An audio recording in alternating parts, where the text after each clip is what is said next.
So I'm calling the order at 7:02. So to continue the discussion right before we call to order, if there are going to be any minority reports, those you're kind of on your own for, meaning you got to write it yourself, format it, and also distribute it. The party does not pay for photocopying of minority reports. And generally, the way they get distributed, if they're not finalized, now I'll tell you, if you have minority reports finalized before we turn in our reports, I will include it with the report. Like I'll just slip it in there. When I say the party doesn't pay for copying of them, it's because they're usually last minute. It's usually the day before convention, and you're paying top dollar for photocopy costs because you need them right then. It's not using the bulk vendor, where we do copying weeks ahead of time for convention. So if there are any minority reports and they're ready by the time our committee report's ready, they will be included with the committee report in a section clearly marked minority reports, and you guys won't have to worry about it. But if you do a minority report the day before, someone's going to have to run out to Kinko's and copy it and distribute it. Please don't shoot the messenger. I'm just letting everyone know that the Convention Oversight Committee does have, there's a policy. There is not going to be bulk distribution of flotsam and jetsam on the delegate tables.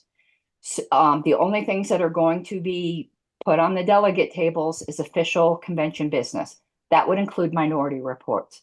So if you get your minority reports copied on Thursday evening, you'll be allowed in the hall to distribute them on the tables, and they will not be buried by all kinds of stuff.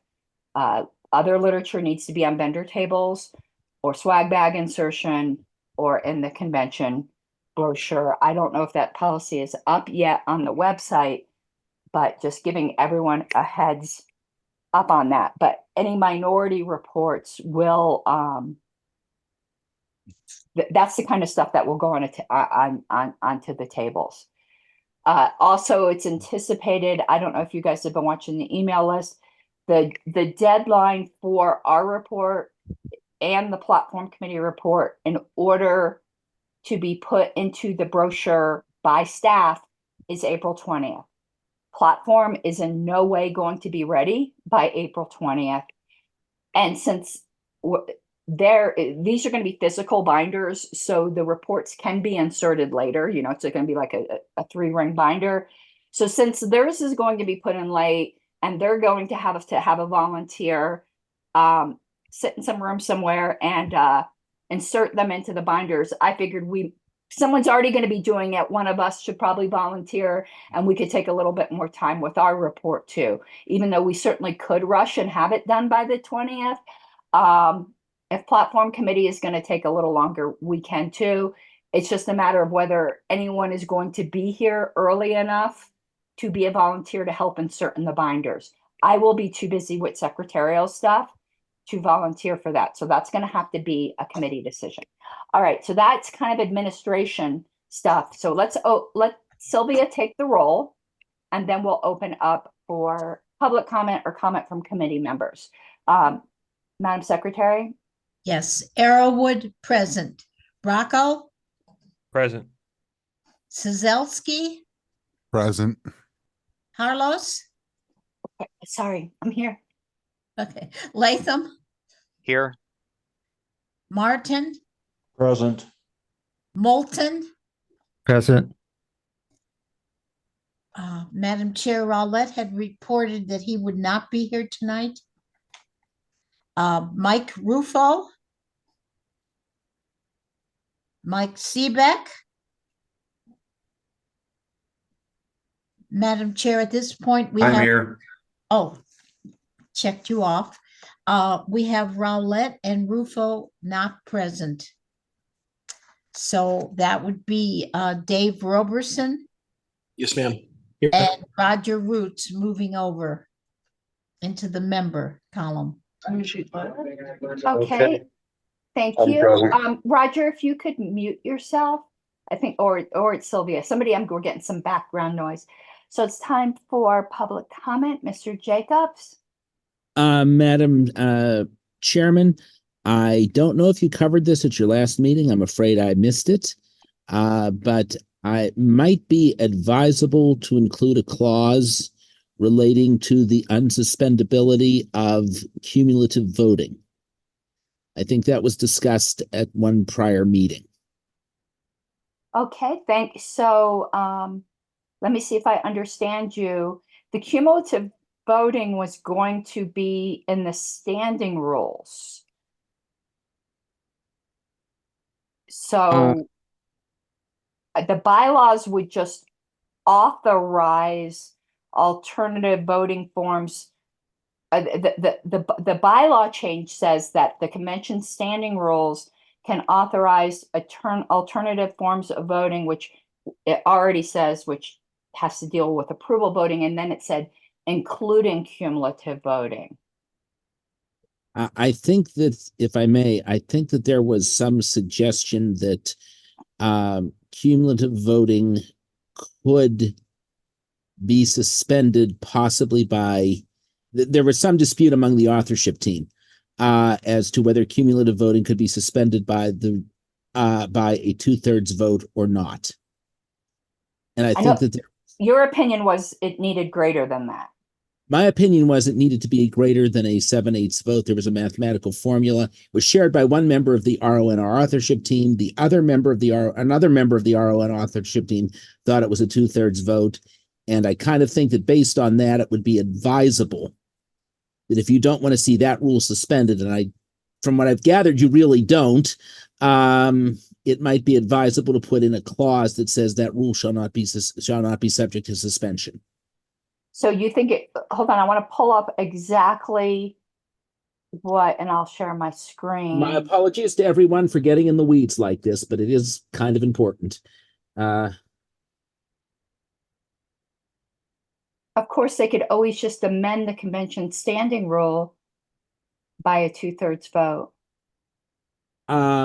Yeah, well, you could do that by a majority of the entire membership as well. Yeah, let's not get too far into that. Okay, but the thing is, it basically becomes a situation where you couldn't suspend it. And I think that I'm sorry, go ahead. Yeah, where you just couldn't suspend it. You could amend the rule, but you could not suspend them. So, for instance, what's on the screen, my memory was correct. The bylaw amendment was that the convention rules of order may authorize specified forms of preferential voting. That's the current language, and we were at or cumulative voting is what you are suggesting. A sentence to the effect of, if cumulative voting is authorized, that rule cannot be suspended. Yes. Okay, that's if a committee member wishes to notice that for our next meeting, just let me know and I will stick it on there. I can tell you, funny enough, there's two groups, and I want to hear from is Dr. Moulton here? Yes, he is. So I want to call upon him in a moment because I know he had a kind of I don't know if it was actually a debate or more of a discussion with Ken Molman over this proposal. There seems to be like two groups that I've heard in the party, others that are just really in love with regionals, and others that don't like the regionals, but I don't think they completely understand cumulative voting. And I don't know if putting that in will further turn off that other group. We're trying to find a way to unite the clans in some way. But Dr. Moulton, can you tell us a little bit about your discussion with Mr. Molman? Yeah, I mean, I think the discussion went fairly well. We educated people. We agreed on some things, disagreed on others. Mr. Molman, in particular, said he didn't think that his proposal was going to pass. And there was debate about whether this one would pass. He seemed to, the basic gist of Mr. Molman's position was he loves the states and thinks that national should be subservient to the states.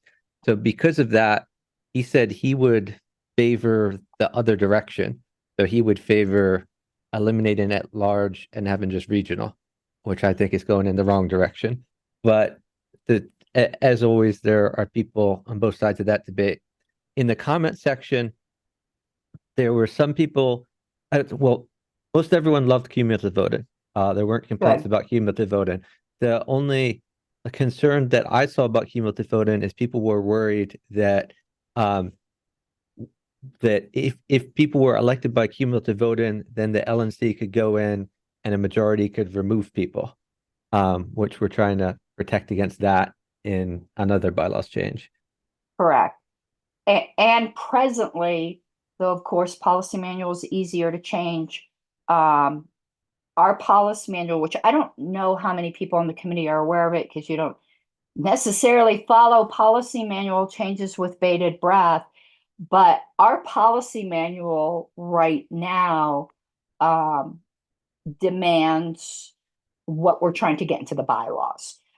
So like, let's say tomorrow, well, it's too close to convention, but let's say 6 months ago, somebody wanted to remove somebody. Our policy manual does specify what was said at last convention, that whoever it is entitled to all of the procedures outlined in our parliamentary authority. And the reason why I say like that couldn't happen tomorrow, because one of those procedures is 30 days notice for a trial, and you have to have an investigatory committee, and there's just not enough time, even if someone tomorrow, but the policy manual does say, in order to protect the party, their voting rights, I forget the word, can be suspended by the current 2/3. So like if it was the treasurer stealing, not saying, I got it, not talking about Mr. Hagopian, the hypothetical treasurer I always use in this example, we could still protect the party while also protecting their due process rights. Okay, I'm going to listen to that when I get a chance. I've just been so crazy busy. I had teller training last night, and delegate chair training tomorrow, and there's like 3 sessions of each of those. I've been insane. Okay, let's go. Oh, and Dr. Moulton, you raise your hand again? Yeah, if we're done with the topic of what JJ spoke about, I Yes. would have to make a public comment of my own. Sure. Okay. So regarding what the chair spoke about 5 or 10 minutes ago on minority reports, I am interested in putting together 1 or 2 minority reports, which I will try to write late tonight and circulate ASAP. So please check your email, committee members, and see if you're willing to sign on to those. And it's things I discussed previously. Okay, I'm just curious because my memory's not so good tonight. What ones were they on? You don't have to say if you don't wish. It'll be in our email Well, soon enough. I'm just curious. The main thing was the restructure of the LNC proposal, just the proviso whether it should take effect immediately or should take effect one convention later. And my minority report would be that it should not take effect immediately, but we should elect the LNC the same way as always at that convention, and then move to the new system at the convention afterwards. Okay. The other one that I was concerned about was a proposal that we may end up withdrawing anyway, which was The affiliate right. resolution. Yeah. So, Okay. and if that's withdrawn, then I won't have a minority report for it. Or even if it goes yellow, I probably won't have a minority report. So we'll see how that goes. With the committee's indulgence, Mr. Jacobs, I have a question for you. If there is a committee report, because I honestly don't know how to handle this, and hoping for some advice both for myself that I can pass on to the party chair and also for Dr. Moulton, so we can try to do this the smoothest way possible. Our bylaws do not give an automatic minority report yet to the bylaws committee the same way it does to the platform committee. We do have a proposal to even that out. If there's a minority report in which the only difference is the committee's report has a proviso and the minority report doesn't, how is that handled? Because it's not really a different proposal, it's just no proviso. So I'm a bit uncertain on how even that would be, how Angela would handle that. So first we'd have to vote whether we want to hear the minority report before even knowing what it is, since there's not an automatic right. Am I correct? That would be the first vote? Yes. With the committee's permission.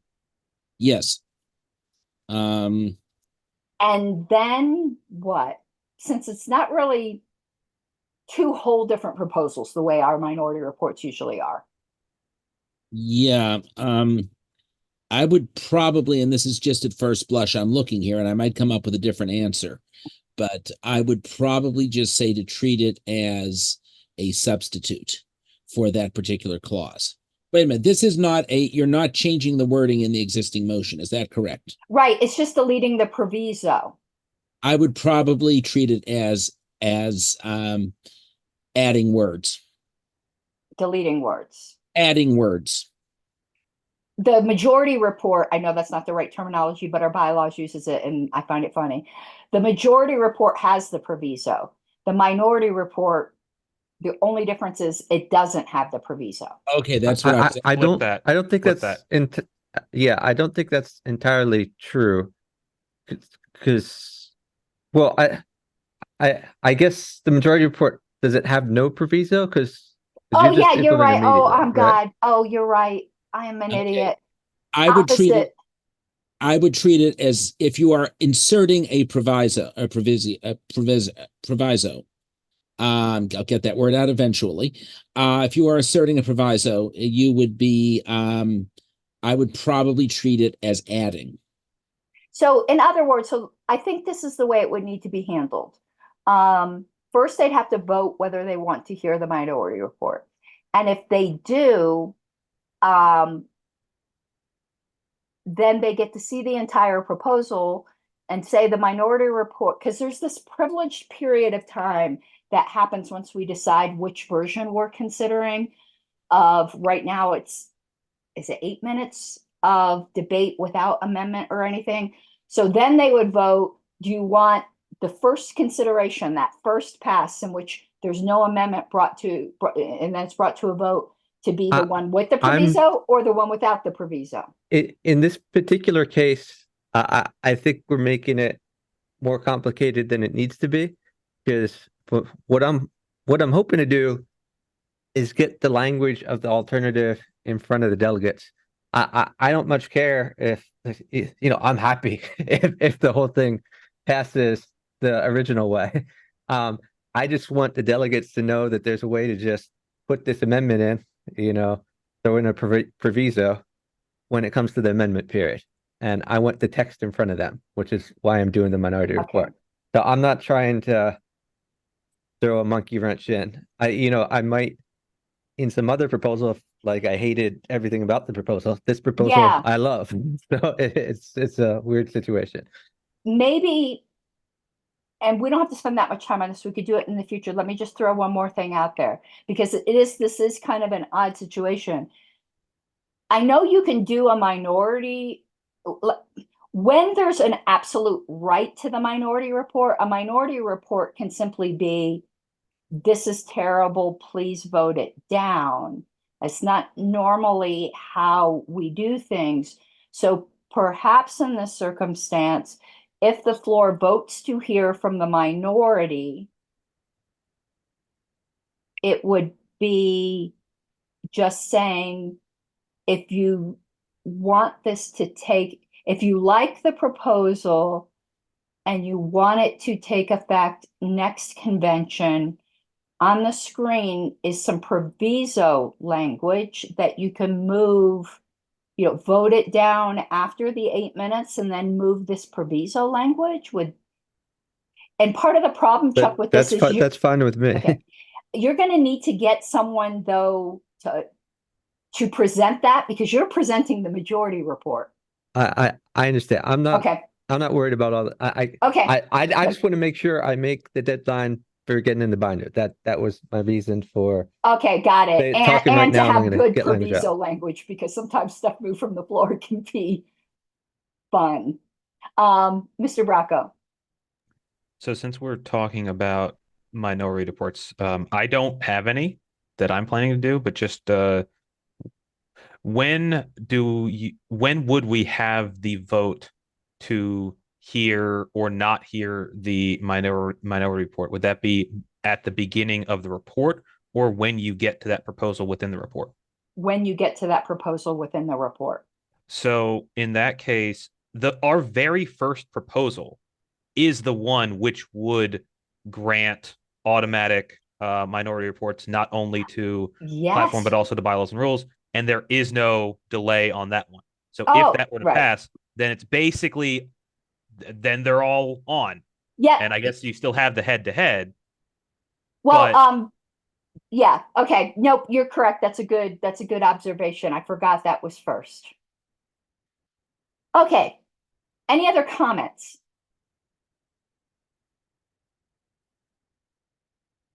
I actually have one comment. If y'all didn't see my show and you want to know what the emergency call was that I had to stop last bylaws committee meeting and turn the gavel over, it's on my channel. It was a wild and crazy day with Agent Christine Chen.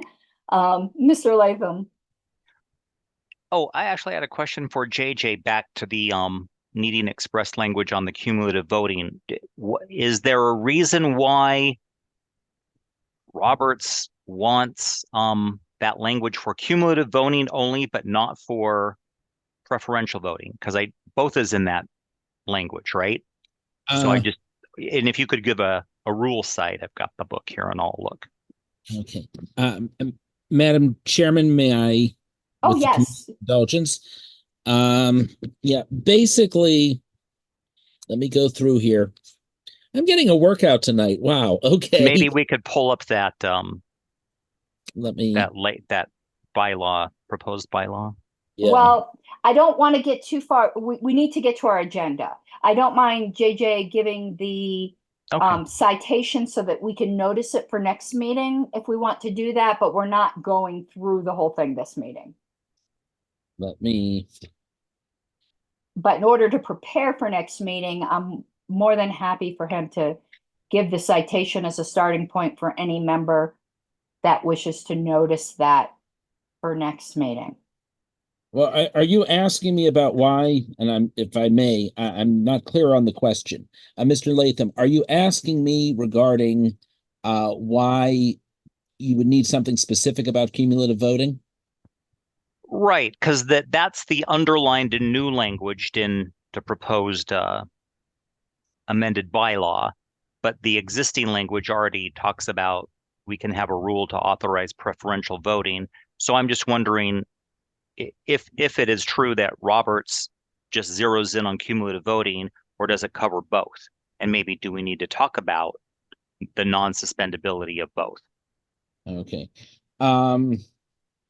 Well, for cumulative voting is considered to be a little bit different, and it's considered to violate a fundamental principle of parliamentary law. Right. That doesn't sound too impressive at this point until you realize that if you violate a fundamental principle of parliamentary law, it's generally null and void. Mm-hmm. Preferential voting in some cases is not quite considered to be that bad. Okay. It's so you don't really need to do the same thing with it.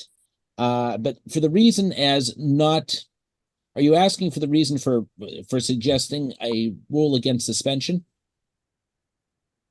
I'm just wondering if Robert specifically says if you're going to do cumulative voting, you talked about this debate between 7/8 and 2/3. Does that show up in Roberts, or is it just side discussion among authorship teams? It's side discussion among authorship team et al.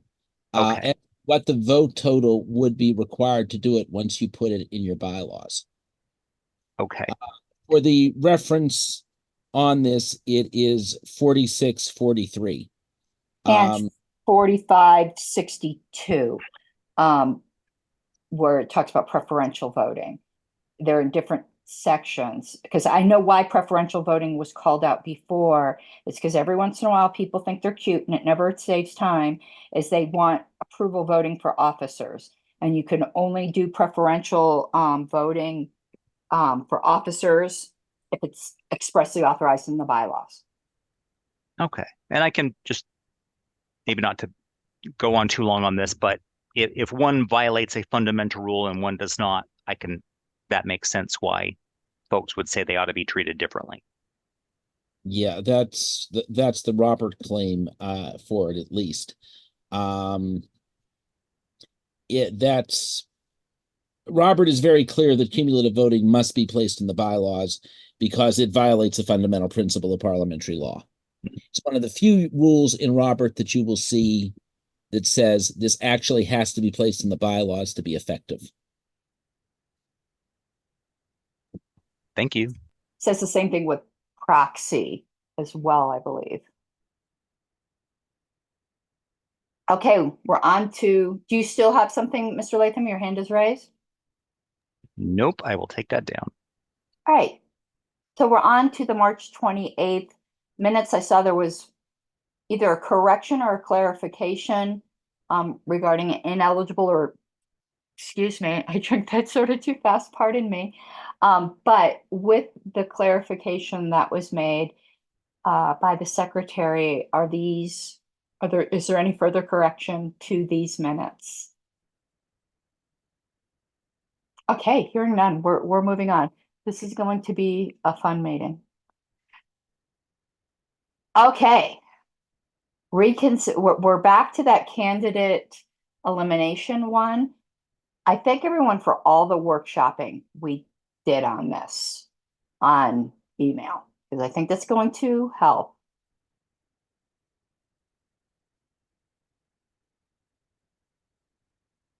So I'm trying to remember which one was.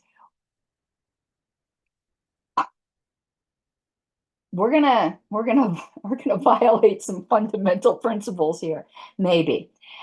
On the bottom is Mr. Latham's last substitute. But when we left off, we were already in substitute mode. So what is above where I said where we left off, but agreed to workshop on list, is the primary, which is the number 2 at the top. And the one underneath it is a substitute. And I do not know. I'd like to have some informal discussion. Is there one of these 3 versions that it seems like everybody is better with, and we could kind of pretend like the others didn't happen and just work on that one? Because right now we are really in the weeds where we're going to be in all kinds of levels of amendment that aren't strictly possible. I think if no one freaks out, we can just we can do it the hard way, but I'd like to do it the easier way if there is some kind of consensus. And yes, I realize I am being a heretic here. I care more about efficiency at this point if there is some kind of agreement. Mr. Bracco. I support the third one, the Okay. language from the list. And we all kind of workshopped it. So I thought that's where we were going, and we can amend it further. I'm going to ask, is there anyone here who has any objection to pretending like those first 2 don't exist? And we're going to start with this third one on the bottom that we've all had an opportunity to workshop by email. And there was quite a bit of back and forth. Okay, hearing none. These are going bye-bye. And we're starting with this as if this is the new proposal. We can amend it from here fresh. So let's read it out loud, because sometimes hearing something out loud, as we've discovered multiple times, can bring out an error that you don't see when it's written. It's just amazing to me how that is. So it says the convention special rules of order may provide mechanisms for eliminating candidates on subsequent rounds of voting for the same office, which rules can only be suspended for 1 round at a time. Any candidate so eliminated will be ineligible for consideration for that race. We might want to put the word further before consideration. Reading it out loud, it seems awkward to me. No write-in votes are permitted, and any such votes will not be credited to any candidate nor counted as a ballot cast. Mr. Seebeck. Point of inquiry, are we in formal discussion on this, or where are we at? No, no, we're back. We're on now. This is the proposal. We're in amendment and debate mode. Okay, then I have two questions. Okay. Well, a statement and two questions. Yeah, I agree there should be a further before consideration. I'm a little puzzled about the first sentence, okay? That clause, which rules can only be suspended for one round at a time. I'm not sure exactly what that refers to, and should there be a comma after office before which right there? I'll explain what it's referring to. It's going to be up to the committee. I could tell you, I don't think grammatically a comma goes before which, but I'm not going to argue about commas. I'm just really not. There is, and you and I talked about this, you might not remember, and JJ and I just talked about this. There is a weird provision in Roberts that allows for suspension of convention rules for a single use purpose. Say we had a convention rule that sped things up by eliminating candidates below a certain threshold, whatever it might be. And on round 2, everyone was gung-ho, no, that's unfair. You know, Roger Rabbit should be on the ballot each time. And then so we're going to suspend that rule for this office. We're not going to eliminate candidates. And then we find ourselves on round 15, and everyone's going, oh my God, why did we not suspend the rules, which cannot be reconsidered, for this entire office? And we end up spending a whole day on it because of an overeager beaver motion to suspend the rules for the entire office. This way, they get to see how it goes. And if they want to continue suspending the rules about elimination, they've got to do it each time so that we don't get hamstrung by spending hours on an election because of a vote people have buyer's remorse about after we're 5 more rounds into it. So instead, we'll be suspending it every single round, which takes up just as much time. No, it's no debate. I move to suspend the rules to not have any candidate elimination. Okay, there's a motion to suspend the rules. It's undebatable. Those in favor. It actually does not take that much time. I think there needs to be some amendment to that first section, but I'll get back in line for that. I'm going to ask, though, because you brought it up and I brought it up, I'm not going to stick it in there unless there's no objection. Is there any objection to sticking the word further before consideration? Say it out loud, because there's already hands up. I want to make sure you aren't raising your hand to object. All right, hearing none, we could at least dispose of that. Dr. Moulton? I'm very concerned about the last sentence eliminating consideration of write-in votes. And I know there's some members of this committee who are strongly opposed to write-in votes. And I understand the reasoning that they're opposed, as far as people have ample opportunity to get on the ballot, and that it puts a large burden on the tellers to have write-in votes. But in my experience, write-in votes are wildly popular within the Libertarian Party, because Libertarians are used to getting the shaft on ballot access, and many times write-ins are the only way that we get a voice. So I think that sentence at the end may torpedo this proposal. That may make it impossible to pass in convention. So I'm very concerned about the last sentence about no write-in votes permitted. Um, I I think that this proposal does good stuff, and it would have a very good chance of passing without that write-in vote part.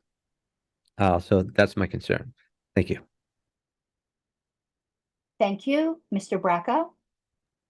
So I actually do have a question before I get to what I was raising my hand more for Dr. Moulton there.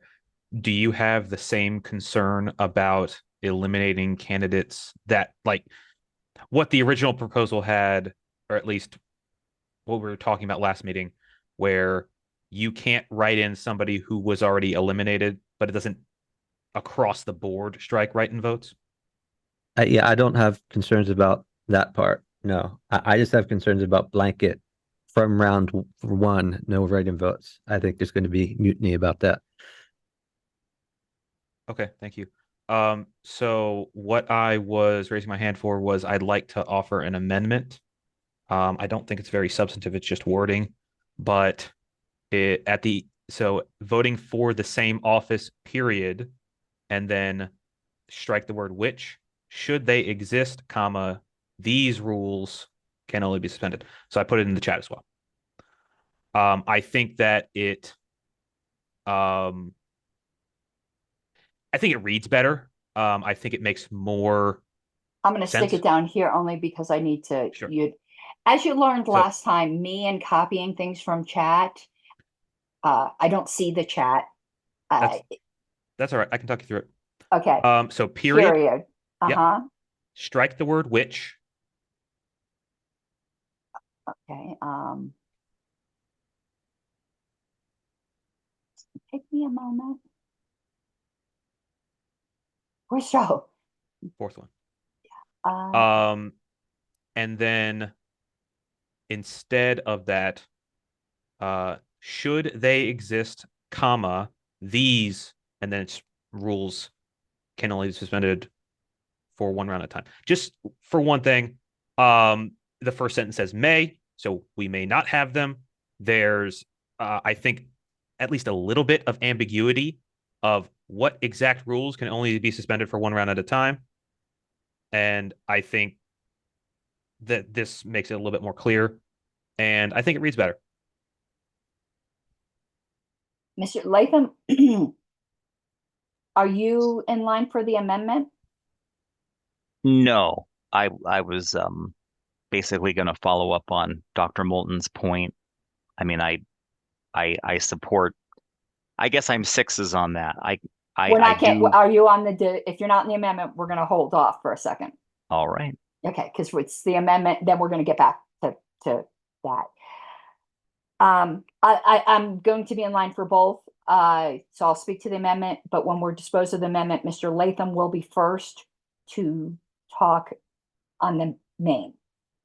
And I'll go after then Mr. Latham on that. So just on the amendment, I just disagree with Mr. Bracco. I think that makes it very stilted to me. It makes it sound like the statement of principles, governments where they exist. It doesn't read like a bylaw to me. It reads like a platform plank. To me, the which refers back to the special rules of order which may exist. If they don't exist, then obviously they can't be suspended. I don't think the wording of the first one is poetic or perhaps the way everybody talks, but I think it's really, really clear. And these, should they exist, these rules, I don't know, that just reads like a platform plank to me and not like bylaws. So, I mean, I won't cry if it passes, but I'm not in favor of it. Mr. Seebeck. Well, I was going to propose something similar for an amendment, but Mr. Bracco beat me to it, which is fine. Because that first sentence was just too clunky and too long. I don't see anything wrong with this. I think it makes it crystal clear that, yeah, we can have these rules. If they exist, they're only suspendable for one round at a time. I don't know how we can't make it any clearer than that. So I'm good with this. Okay, thank you, Mr. Seebeck. Mr. Bracco. If the should they exist were dropped and it just said these rules can only be suspended for one round at a time. Is that less platforming? No, then I think you just created ambiguity. Because which rules? These rules, I mean, then I think it almost sounds like you could be talking about the bylaws. I know it doesn't say that, but I mean, the which refers back to something. It refers back to the thing Each just stand on its mentioned. own. It's Mr. Bracco has the floor first. I could call upon you again, Mr. Seebeck, if you'd like. I'm done. Mr. Seebeck, Yeah, shouldn't each sentence stand on their own? I suppose that's a matter It's of kind of a opinion. point of inquiry, I guess. I think it's a matter of preference. I don't think one way is right and the other way is wrong.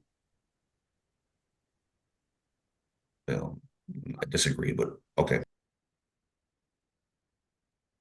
Is there any further debate on the amendment? Seeing no further debate, Ms. Arrowood, if you'd get ready to take a roll call. So what we're debating upon, don't look at the top part. Look at the bottom part. So it's inserting a period after the word office, striking the word which, and then making a complete new sentence. Let me highlight this. This is the language being added to make that a complete new sentence. A yes vote would adopt this, and a no vote would not. And if anyone's confused about the hand still raised, that's for after the amendment, and Mr. Latham would be going first. So Ms. Arrowood.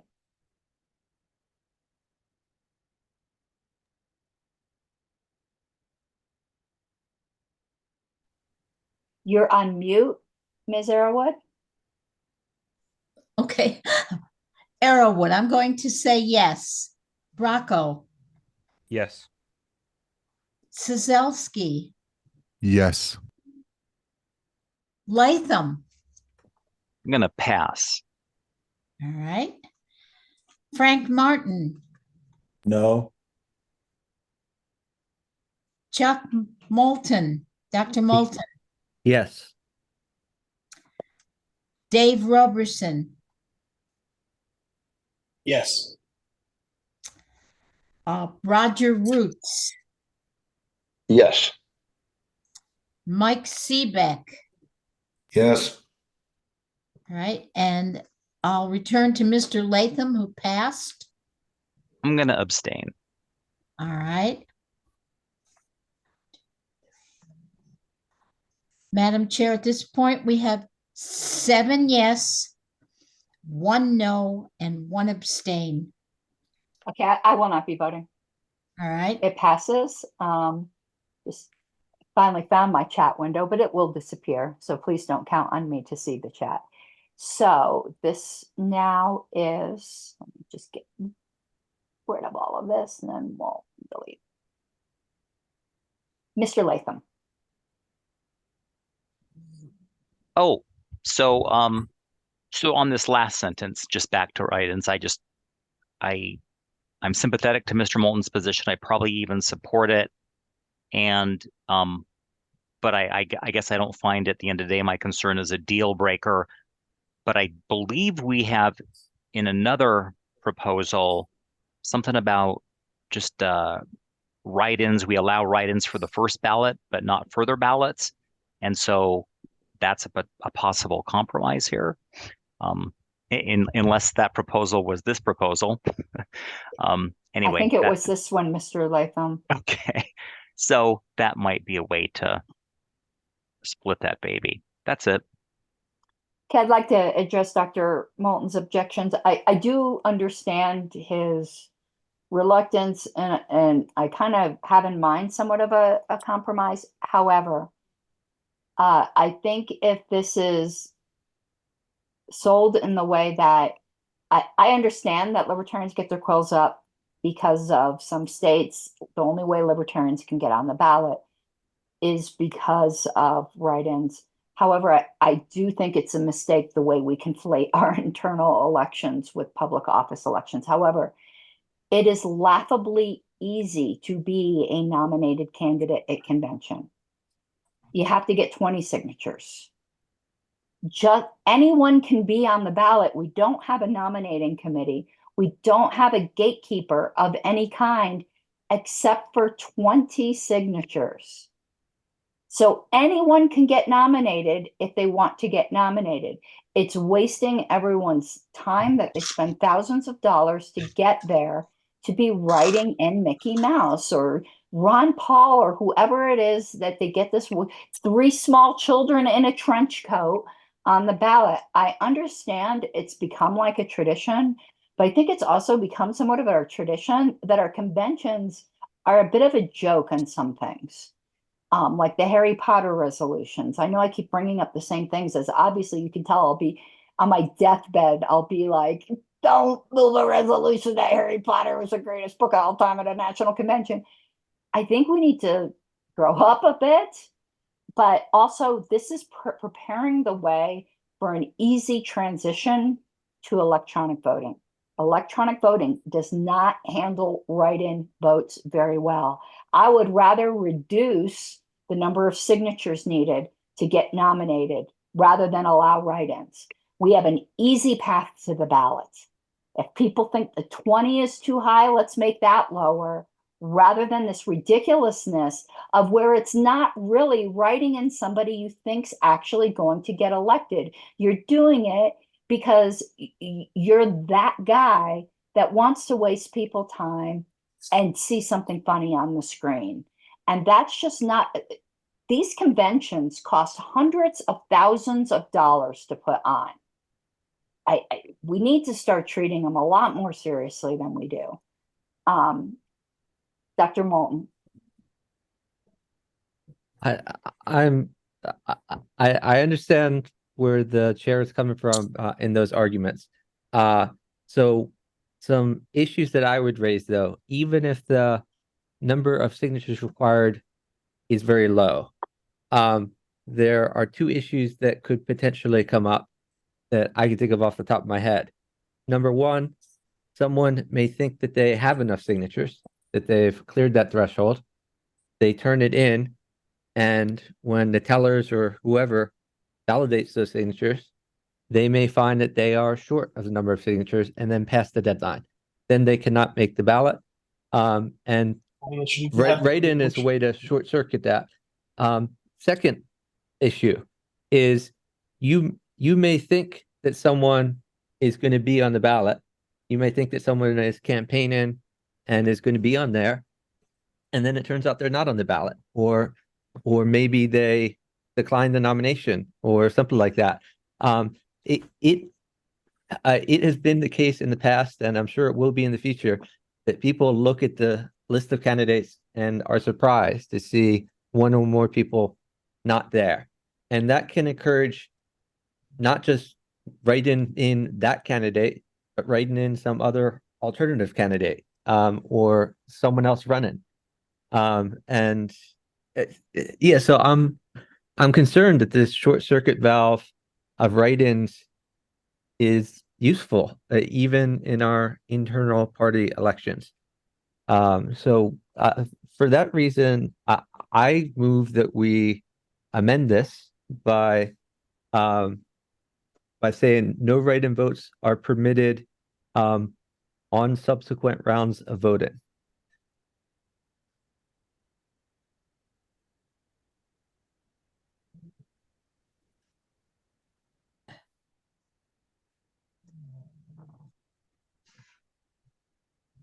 Let me just highlight that.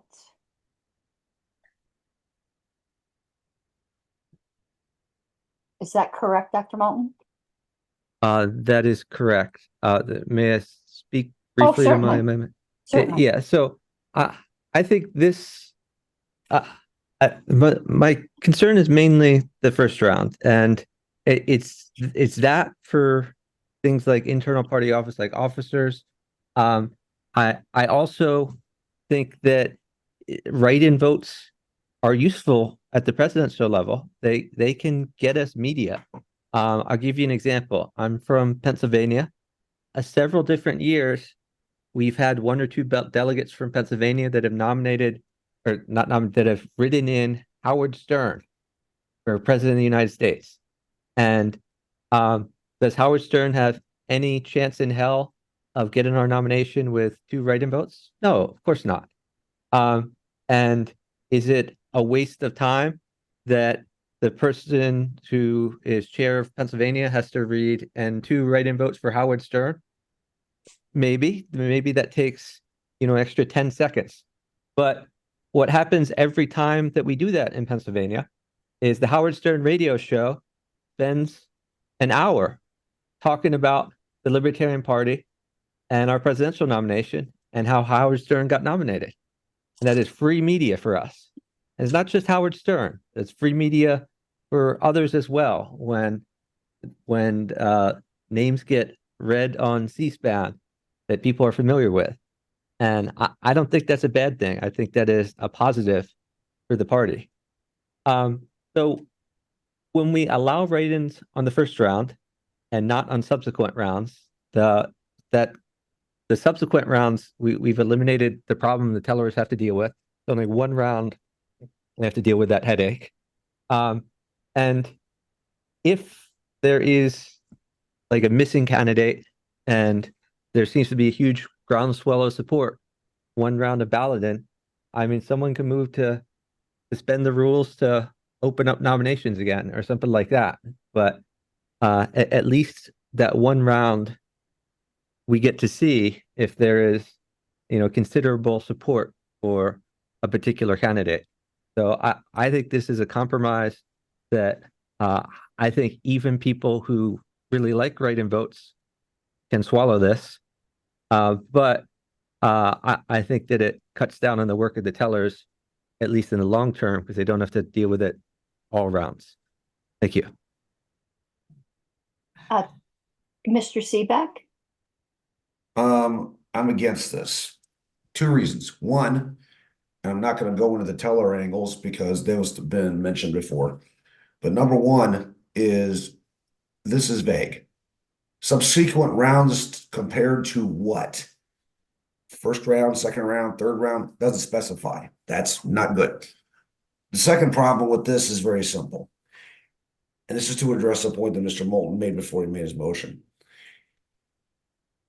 If the people trying to do the signatures to get onto the ballot for these races don't take the time to make sure that those signatures are that those people are actually valid delegates before they turn them in, then they shouldn't be running in the first place because they can't even execute simple tasks. Okay, my patience in dealing with a lot of delegates who can't follow simple instructions, whether it's balloting or whether it's signatures or whether it has to do with even paying attention as to what in the hell is going on the floor and asking a lot of dumb questions because they're too busy engaging in side talk instead of paying attention to what they're supposed to be doing. That's the biggest problem when we're dealing with conventions slowing down to a dead crawl. It's not about write-ins, it's about people not paying attention or following directions.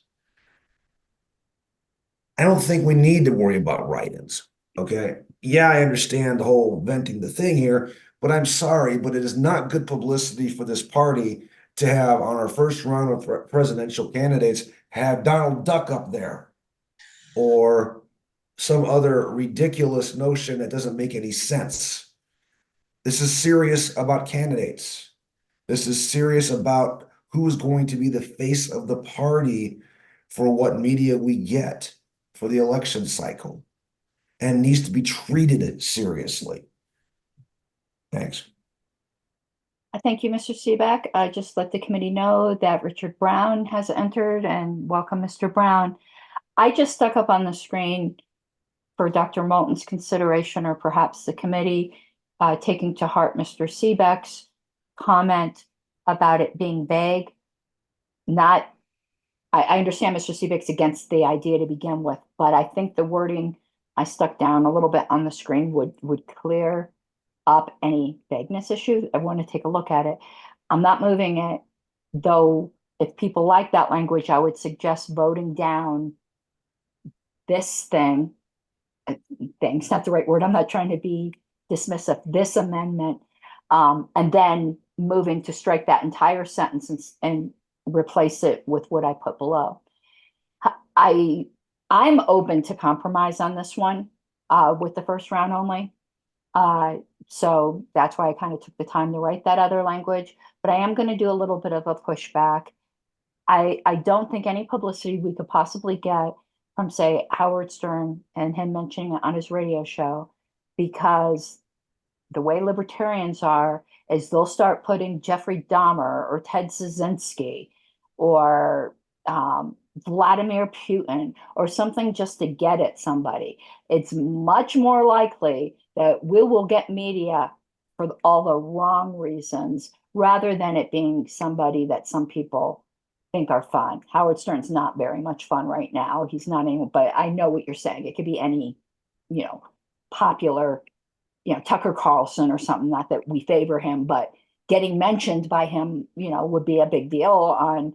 But it's much more likely that that some libertarian will get a wild hair and put Adolf Hitler or something. That's much more likely than getting something positive out of it. Remember, we had a guy get on stage who thought the appropriate response to nominating Bill Weld was to get naked. Mr. Latham. And just by the way, the thing you added at the bottom, I think you mean cast rather than case, but that's pretty clear by the context. No, so back to the proposed amendment, I did want to mention, I think one reason I was still comfortable with it, even though I, respect the tradition of write-ins, and kind of getting to Dr. Moulton's point, when those write-ins are announced, they're usually during that roll call of the affiliates. So they're spoken out loud. And that's when you hear them, and that's when they have the potential attention. My sense is, and this maybe is parliamentary inquiry, even if we write the existing language, no write-in votes are permitted, that's not going to stop any delegation chair from saying, and one vote for Howard Stern. It just doesn't get counted. So I still think even if we had that write-in ban, you would still maybe have these novelty votes during that roll call of the affiliates. So part of me is comfortable with this because I don't think we're losing much. And again, maybe that's a kind of a query, Madam Chair, to you or others as to whether somebody would in fact be gavelled down and you're out of order. I don't think we would do that. I would hope we wouldn't do that. But that's why I have a little comfort. And I think we would need to do a little bit of a education job so that folks that have sentimental feelings about the write-in thing can know that that can still be done, but it's just not going to be, thrown up on the screen or counted by the tellers. You lost me a little bit. We can't tell people what they can do on their ballot, but if write-ins aren't allowed, the instructions to the delegation chairs, remember the delegation chairs have to transfer all of this. So it's not just the teller's time that gets wasted. If you're the California delegation chair and you get all these individual index cards from your delegates, because our system is kind of a weird hybrid where it gets counted twice. It goes through the delegation chair, then there's our tellers tally by delegation, not by individual delegate. So first you have the delegation chair that's got to transfer all of that to the tally sheet, and then that tally sheet goes to the tellers. If write-in votes aren't allowed, the delegation chairs will be told you don't have to put those on your tally sheet.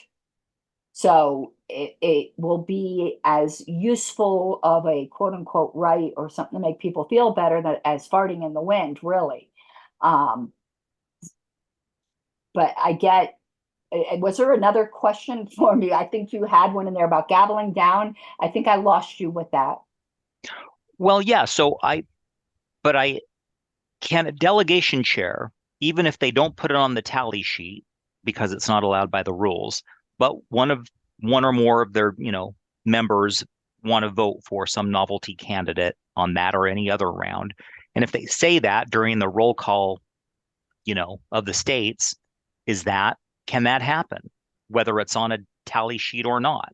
Because then I think you get the novelty, the free earned, the free media, earned media value, but it's, not going to be the distraction that we're concerned about by having this language in there, this no write-in language. I'm doing a Nick Sarwark imitation. Does this look familiar? Yes. Yes, Miss Harlow. So is it, I mean, is anyone else confused? I'm just saying, would this Yes, final Miss sentence, Harlow. I'm sorry. I mean, all I'm saying is it really the case that this language, if we enacted it, would bar a delegation chair when they go up and say, from the great, state of Texas, we have one vote for Ron Paul. That's not going to be allowed if this rule passes. I have a hard time believing that would be the case, but that's what I'm asking. So that's kind of a parliamentary inquiry, because I'm inclined to think that. I tend to think it would not. I think he's correct. Yeah. Oh, Mr. Brown is jumping in, so let's hear from him if we. I'm sorry, I wasn't recognized. I'm sorry. But okay, but go ahead, Mr. Brown. But let's try to, because we get very eager here. So I appreciate your eagerness, but go ahead, Mr. Brown. You're muted.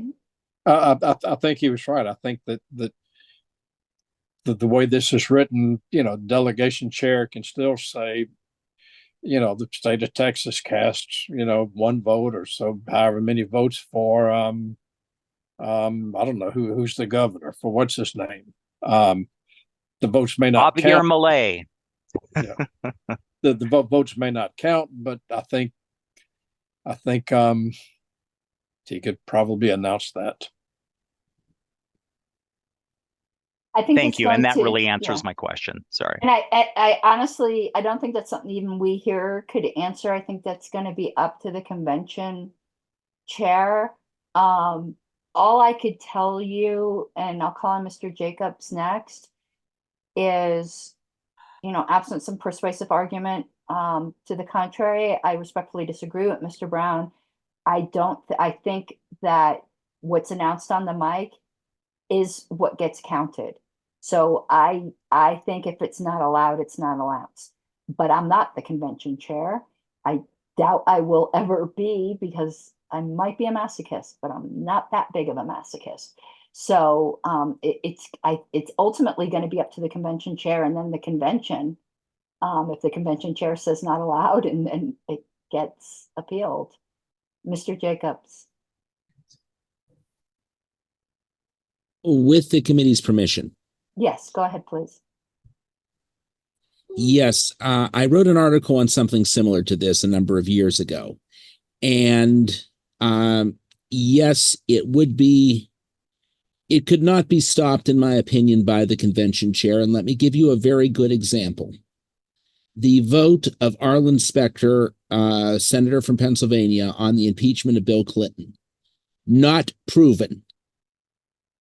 That was treated as a not guilty vote, but he could still announce it as not proven.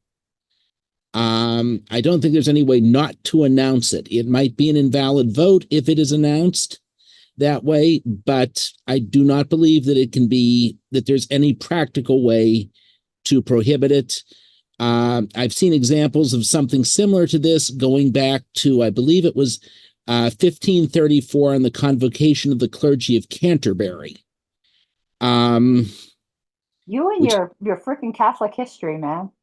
Well, it's actually the Anglican Church history, because it was on whether or not the Bishop of Rome hath any greater jurisdiction than any other foreign bishop. We all know Anglicans are just Catholics that wanted to marry Anne Boleyn.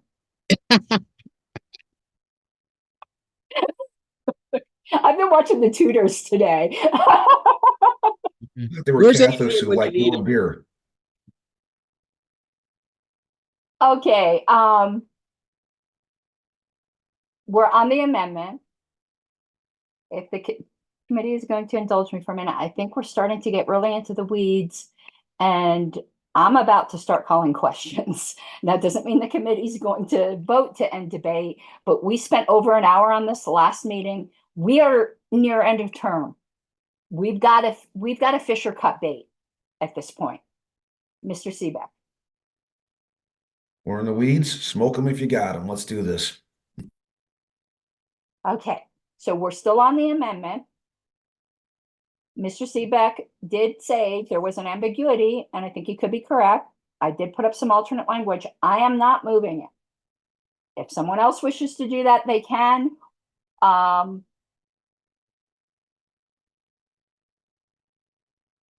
I think actually they don't have to vote this one down.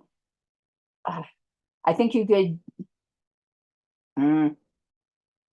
Actually, no, we're going to do this cleanly. If you would like to do that other sentence that's clear, you're going to need to vote this one down, or Dr. Moulton will need to ask for permission to withdraw it and put in the other language. Dr. Moulton.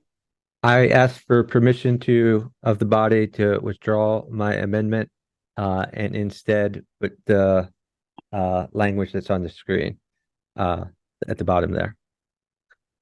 Okay, is there any objection to Dr. Moulton withdrawing his amendment that says on subsequent rounds of balloting, and instead he would be striking out the last sentence without that highlighted part and substituting in or inserting and the highlighted section on the bottom? Is there any, this doesn't pass the amendment, this is just switching the amendment around. Is there any objection to that? Okay, seeing none, so we're going to just let me take this out here. So what Dr. Moulton is suggesting is to strike out this sentence and insert the one on the bottom. So now my dog's got bad gas. I'm sorry. It's really bad. Skippy, what did you eat? Oof. Is there any further, I'm sorry, very distracted. Is there any amendment or debate now on this fresh amendment?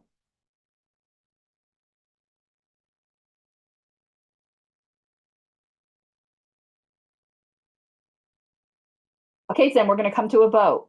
A yes vote would strike the last sentence and insert in the highlighted section. A no vote will leave that red strike through last sentence unmolested. Is there any objection to that? I was going to do a roll call, but I'm going to get risky here. Is there any objection? An objection. I thought there was. Ms. Arrowwood, if you would please take a roll call. All right. Arrowwood, I'm going to say yes. Bracco. No. Sazelski. Yes. Latham. No, based on our answers from our parliamentary folks. Okay. Martin. No. Moulton. Yes. Dave Roberson. No.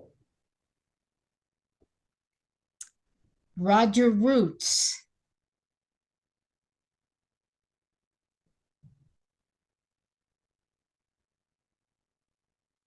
Are you muted, Mr. Roots? Okay, I'll go down to Seebeck. No. All right. Roger Roots, is he here or present? Roger Roots. All right.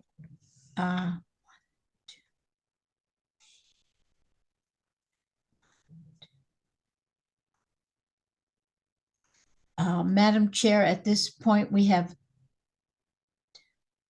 3 yeses, 5 noes. One, I guess it's absent. And would you care to vote? No, I won't be voting. It won't make a difference. All So this does not pass. Okay. I hope I'm not being presumptive, but I think you just caused another minority report on this. Dr. Moulton, tell me if I'm wrong. I think I know. No, I'm not gonna have Okay. a minority report. I think this is much less likely to pass the convention, but that this is not something I think is going to destroy the party if it passes or anything. Yeah. It's up to the body. Okay, perfect. Okay, there, I got it all back. So now we're on the main. I don't know whose hand was first, so we're gonna go by Scout's honor. Who was first? I I just think it have was a Mr. point, Seebeck. I have a point of inquiry, Yes, Mr. point of Steven. information. Is there a proviso on this proposal, or No, would this take effect immediately? there is no proviso, and I don't think there needs to be. Okay, thank you. Mr. Latham. I guess I was just point of personal privilege. The rationales committee would probably just want to add a little language. If this passes, I don't want to be too presumptuous, but making the explanation that write-ins could still be declared. They're just not official in big, bold letters.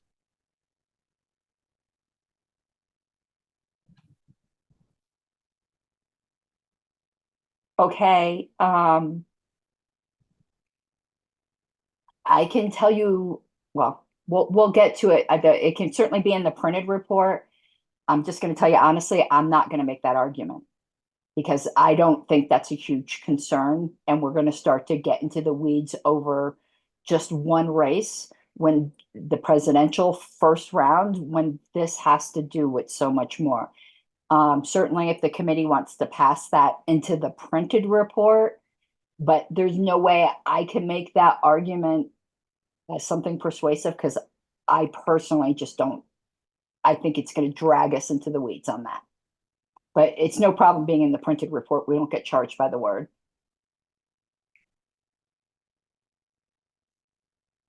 Okay, we're on the main thing. I wanted to add one debate point.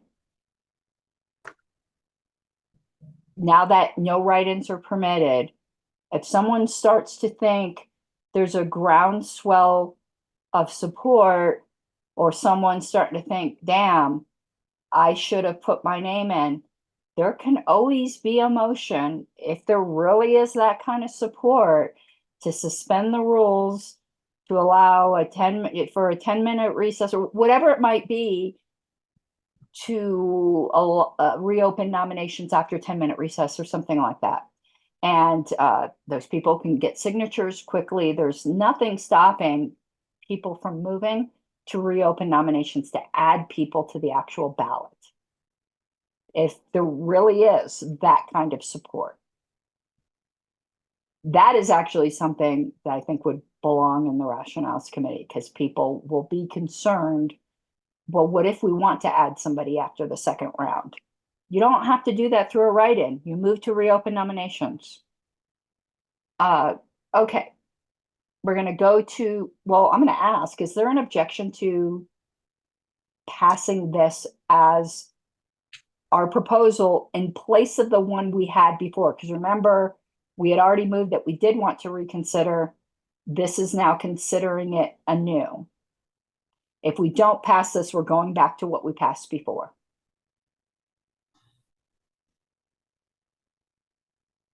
Hearing no objection, we are done with that one. Moving on to the agenda. Scope of LNC appeals. Let me pull that up on the screen. I was hoping to get into the survey this evening, but it does not look like we are going to. All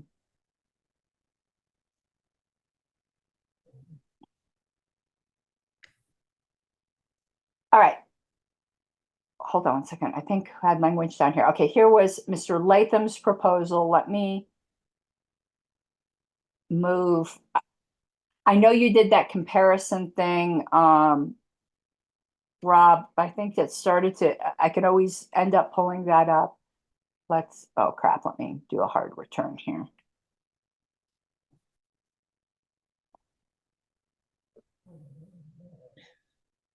I don't really care which one we start with.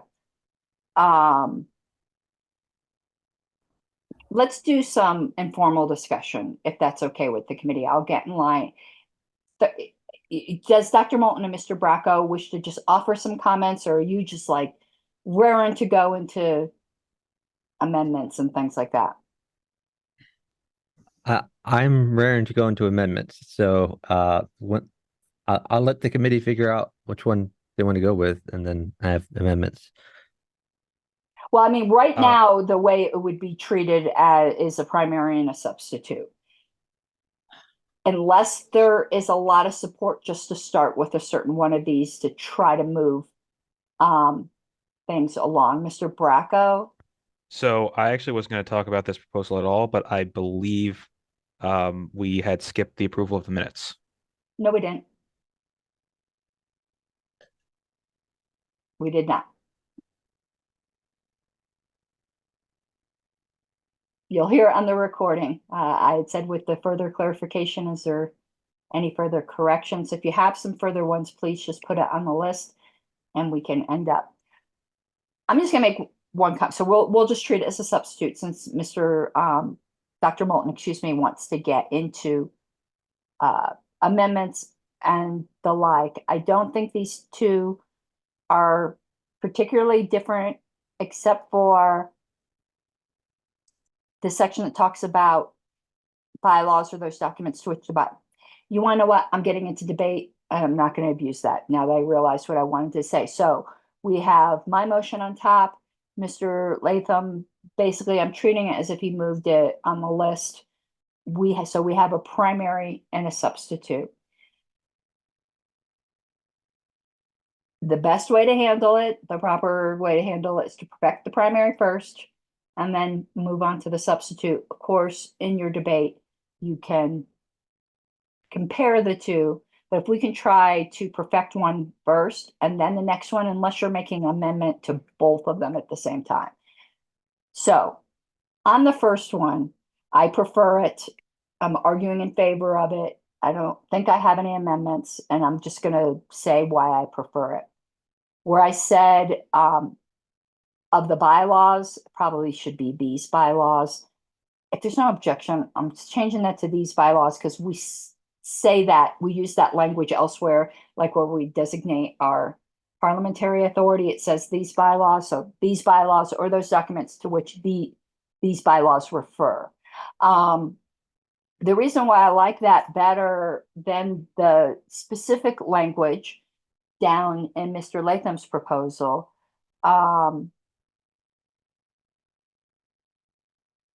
is the bylaws can change as to what documents it refers to. It shouldn't be terribly specific. It would be things that are referred to in the bylaws, no matter what they might be. So I don't, and I think the phrase National Committee Policies and Directives is weirdly vague. And you never put into your bylaws, if you can help it, references to specific articles like that. I know there are sections we do it down in the Judicial Committee section, and that's may not be best practice. I definitely don't think it's good practice in the middle of a paragraph, because if we amend Article 6, Section 3, all of a sudden we've got this like a dead link on a web page. I just am not a big fan of that. And I think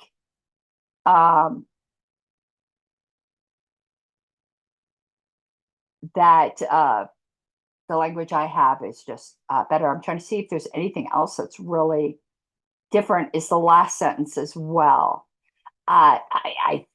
This, if the Judicial Committee finds National Committee inaction contravening.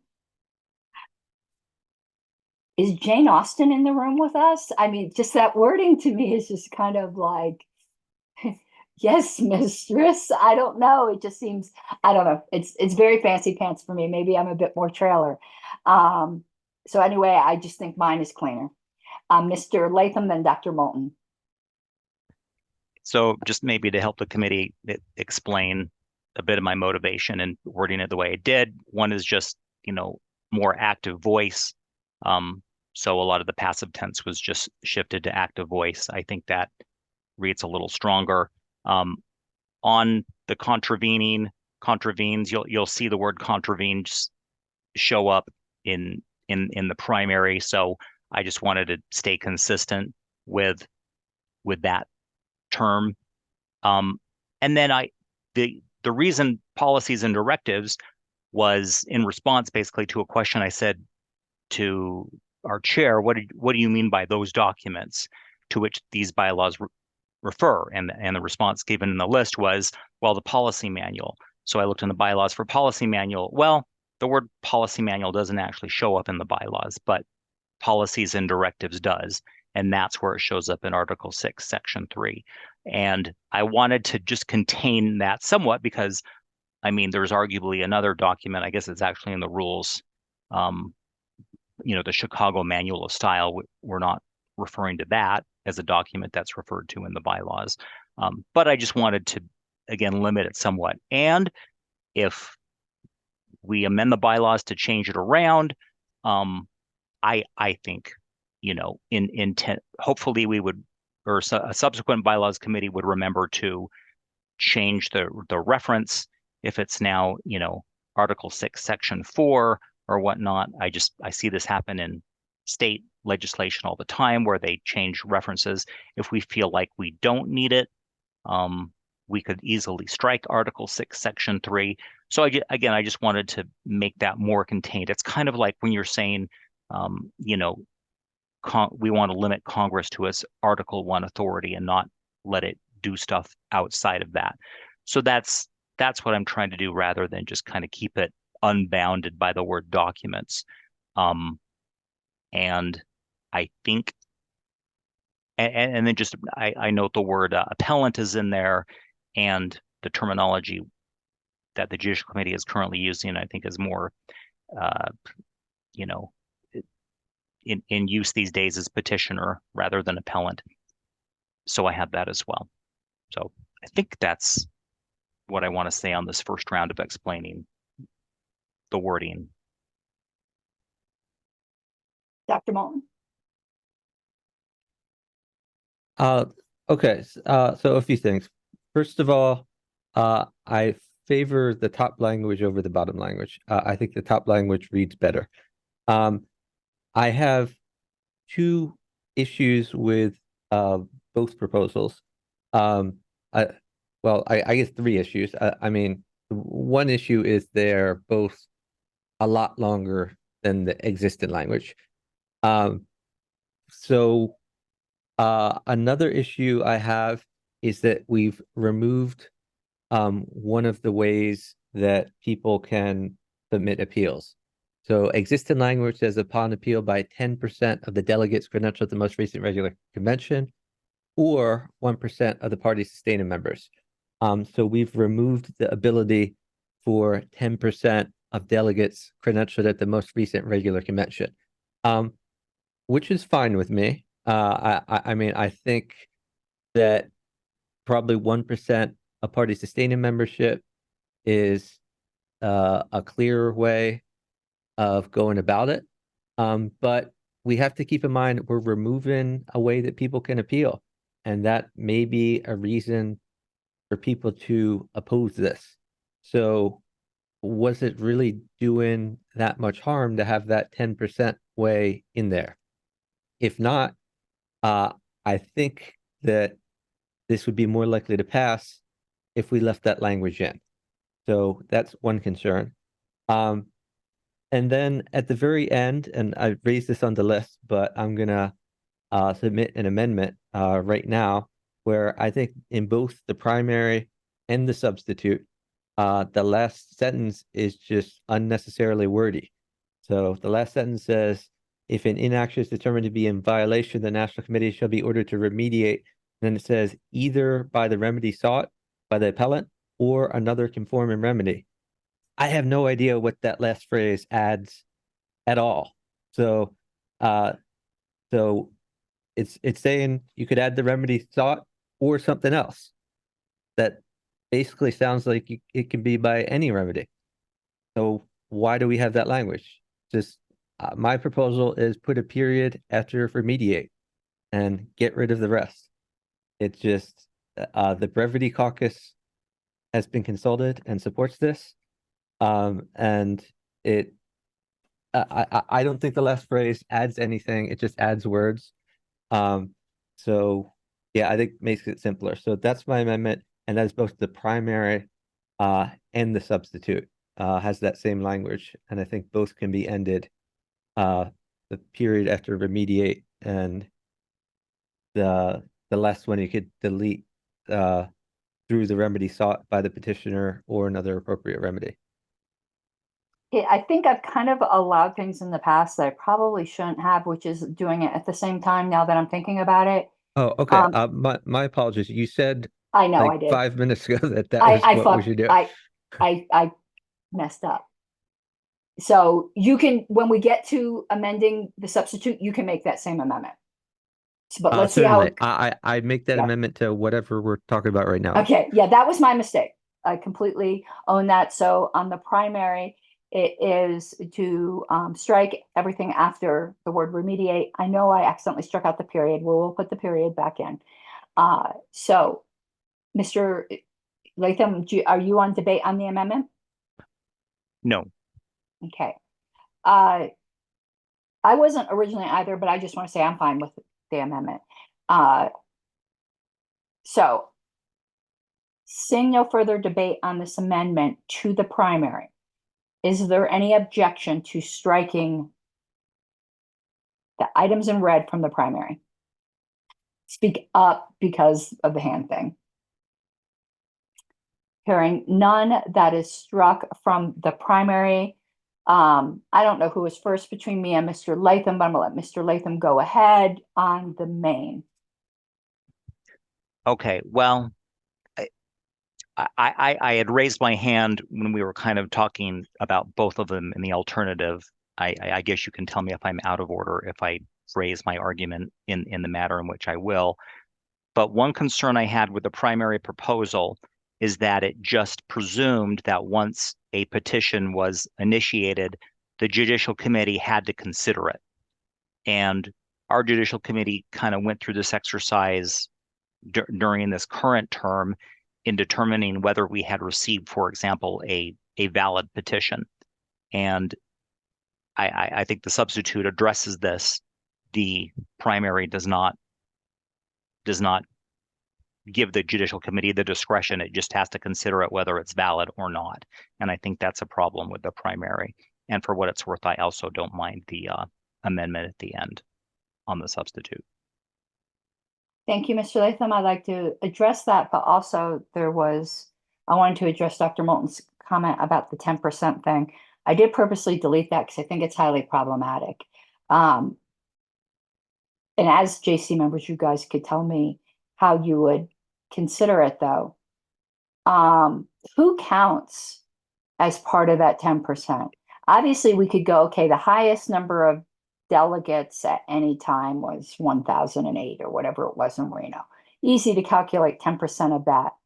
But those seats were fluid. Just say seat number 1 in Virginia could have been occupied by 5 different people over the course of convention if people came and left and alternates were subbed in, subbed out. Who can sign it?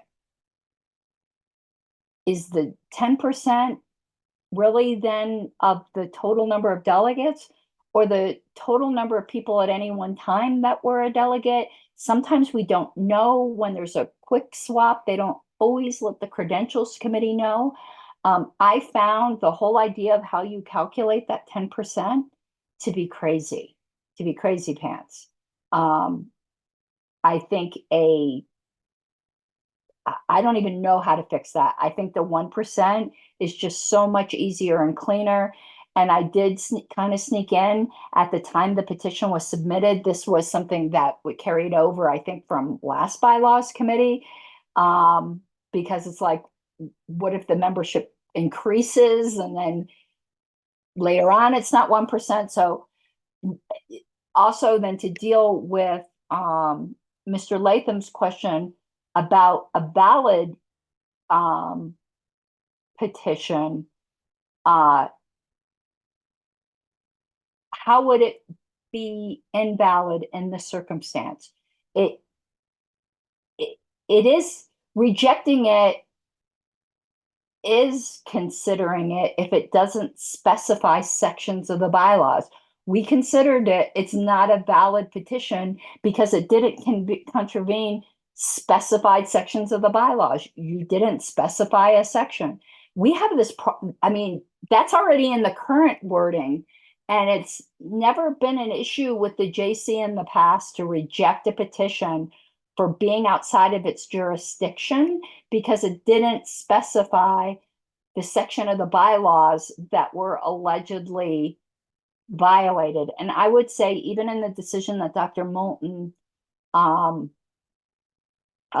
disagreed with, I think he would agree with Alicia Madsen's reasoning. And when they got those two petitions claiming constructive disaffiliation, she's like, well, only an affiliate or can claim that. So we kind of have to determine who was an affiliate at a certain point of time. Otherwise, it's not a valid petition because a petition for disaffiliation can only come from somebody who was affiliated to begin with. So I think that is really getting into the weeds. So I personally don't think that valid petition language is necessary. Mr. Seebeck hasn't spoken to this yet. So I'm going to go Mr. Seebeck, Dr. Moulton, Mr. Latham. Okay, just a little history. The rights appeal back in 2008 did have a 10% of delegates signatories to it as well. I know because I'm one of the ones who signed it. The Judicial Committee at that time had to request of the national office a list of the credentialed delegates for the most recent convention for that, and they had to cross-reference all the signatures. It took them some time. But that being said, the concerns that Ms. Harlos has raised about, who's valid when and so on were never considered by that JC. They went with what the credentials list was. It can be a pain in the neck to deal with that because of the sheer numbers attached. So I just wanted to throw that piece of history in there for some information. Thank you, Mr. Seebeck. Dr. Moulton? Yeah, just real quick, I'm not gonna propose to add back in the 10% option, but I will ask the chair to submit some language for a rationale that includes that. Because we can't just not mention it, because we are taking away an appeal avenue, and we really should explain why. And she seems to have an idea of why that's a good idea, and so the rationale committee could, tweak what she comes up with. But I would ask that she submit language if possible. Thank you. Okay, thank you, Dr. Moulton. Mr. Latham? But I think you asked, well, why would the Judicial Committee have a question as to whether a petition was valid or invalid, when it talks about specific bylaws? And but the proposal doesn't just refer to bylaws, it refers to or documents to which these bylaws refer. And that was kind of primarily my concern, because those are things that can change in between conventions, and it is kind of a moving and potentially broadening target. And so I think it's just, and is that in my proposal? Yes, but it's still a little tighter with just policy manual, hopefully, stuff, and not just documents to which the bylaws prefers. And I think I even actually broadened it a little because, and I think this is actually a deficiency in the main proposal, is that it does not, the bylaws does refer to our parliamentary authority.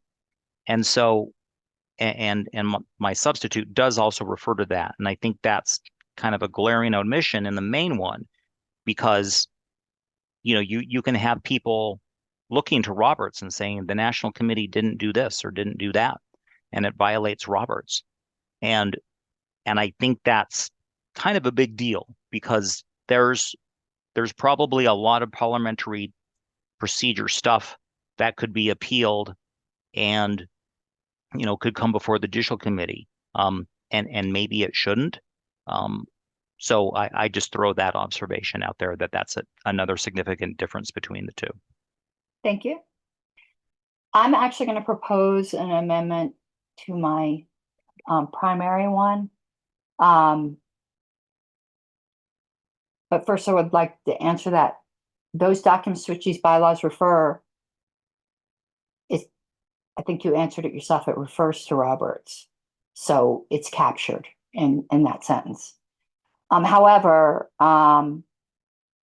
Roberts is incorporated into our bylaws. I actually think, now that I'm looking at it, that this whole phrase is not necessary and is overly broad. So I am moving to strike this language. I think this proposal is a step in the right direction to give broader appeal rights, but I think that went from nothing to tsunami. And I think we'd be making a step in the right direction if we just said contravene specified section of these bylaws, which is already something they can do. This just adds in inaction rather than broadening it out. Because yeah, I don't want people submitting appeals to the JC on things that end up getting into really weird parliamentary weeds that don't really violate anyone's rights, particularly when the action, if it passed by a 2/3 vote, is equivalent to the National Committee suspending the rules to do it, even if that wasn't the motion, because it passed by the vote threshold necessary. And I think the concern raised by Mr. Seebeck in the past that this may cause the JC to have to be a full-time job. I think just leaving it as specified sections of these bylaws is enough. If there really was some member rights violating thing that they did that violated the bylaws, it's actually something Roberts, like they all of a sudden the LNC started allowing proxy voting on the LNC or something. I think they could argue that it violated the specified section that specifies Roberts and then get granularly into that. So I think that sentence is not necessary, adds ambiguity, and potentially just causes heartache. So that's my amendment.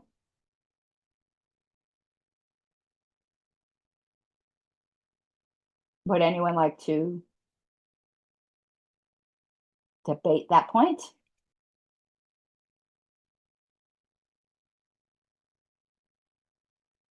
Okay, I'm going to ask, is there any objection to that amendment?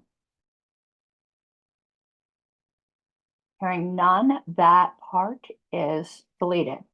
Okay, further debate on the primary or amendment? Mr. Latham?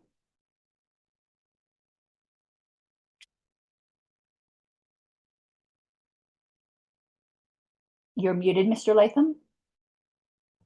Thank you. I wanted to move, so this language, if an action is vetoed by the judicial committee, it shall be declared null and void. And I attempted to tighten that up a bit because I just think, why do you have veto in? Can't you just void it? And isn't that the same thing? Is it void if it's not vetoed? Can't you just void it? And I think our rules say you can just void it. And we don't need to do the one I did at the bottom, and the language I just came up here, I just typed in the chat, is the judicial committee shall void contravening actions. So that would be my proposed motion to substitute that sentence. You wish to speak to it further? No, I hope that's clear. I'm happy to take questions if there are them, but I'm just gonna I do want to speak. I just want to make sure everyone's clear what we're doing. So you wish to add this and strike that text, strike through. I'm gonna let Dr. Moulton go first and I'll go after Dr. Moulton.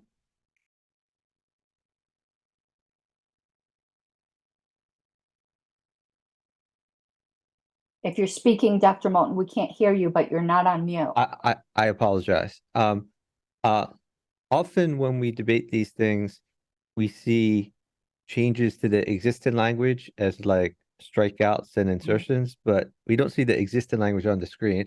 I have the existing language in front of me, and existing language says, if the decision is vetoed by the judicial committee, it shall be declared null and void. So I think what was in the primary beforehand, before Mr. Latham's suggested amendment, matches very closely the language in the existing bylaws. And I think that language is fine. I think we should, if language like the other is fine, I don't think we should rock the boat. So I would suggest not implemented Mr. Latham's amendment here, just because that's one more reason for delegates to vote against this. Thank you. Okay, thank you, Dr. Moulton. I'll get to Mr. Latham. You said what I was going to say. I chose the language I did to track as closely to the existing bylaw as possible. I always try to change as little from what's already passed as possible in order to accomplish my goal. And even though the word contravenes is used earlier, that doesn't mean we need to use every conjugation of contravene throughout the bylaw. The word contravenes is not the most common word, but it's common enough. I've never used the word contravening in my life. I think the current language is fine. Mr. Latham. Well, having taken over Dr. Moulton's spot as chair of the Brevity Caucus, I don't think his argument to keep the existing kind of wordy language is consistent with just. I think this accomplishes the same thing in less words, and I get that it was it's in the original language or existing language. And if we don't like contravening, I put in the chat, how about violative? That was another word I was considering, but I was trying to be consistent with just the language that was being used. But we can use other words. I'm just going to speak briefly. I think a tendency we tend to have on the bylaws committee is to sound like we've ingested a thesaurus. But besides that, I want to track as closely as possible to the original bylaw. So I'm urging everyone to vote the amendment down. Would anyone else like to speak to the amendment? Okay, there is obviously dissent. So Ms. Arrowood, and let me explain, a yes vote would strike out if an action is vetoed by the judicial committee, it shall be declared null and void, and change it to the judicial committee shall void contravening actions. A no vote will keep the red language and the yellow will go bye-bye. Ms. Arrowood.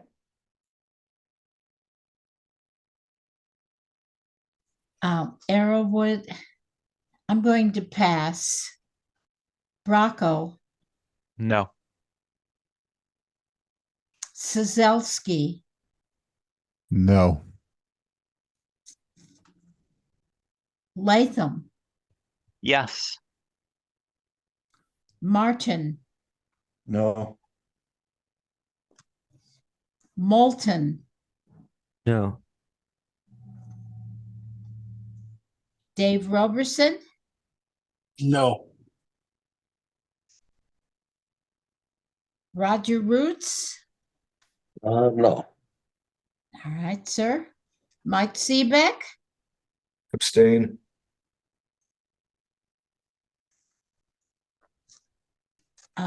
Arrowwood, I'm going to abstain also. Madam Chair, at this point, we have 1 yes and 6 noes and 2 abstains. Okay, I will not be voting. The original language stays. So we're back on the main primary. Is there any further debate or amendment to the primary? Oh, whoa, didn't want to. What did I just do? I do not see any hands raised, so we're now open to the substitute for amendment. I know Dr. Moulton. I move we amend the substitute in the same way that we amended the primary, put in a period after remediate and removing the words through remedy in the last sentence. Okay, I'll do that in just 1 second. I am me and Google are fighting at the moment. Why is it? Okay. Yay, I won. Okay, so to remediate, so you wish to strike this through. You wish to speak further, or what you said before suffices? What before suffices. I'm going to ask, is there any objection to this amendment? Hearing none, that is also amended. Back to Mr. Latham. Well, now can I move maybe two things? Because I know we talked about doing these bylaws in both, but I see a little spot there. I have no problem with just, because that's a style thing that's consistent. That's the only spot it appears in yours. I think we could just do that. And then I'd like to move the language I tried to move in your version into Where? the substitute, because it's right here already. Yeah. The Judicial Committee shall void contravening actions. Oh, okay.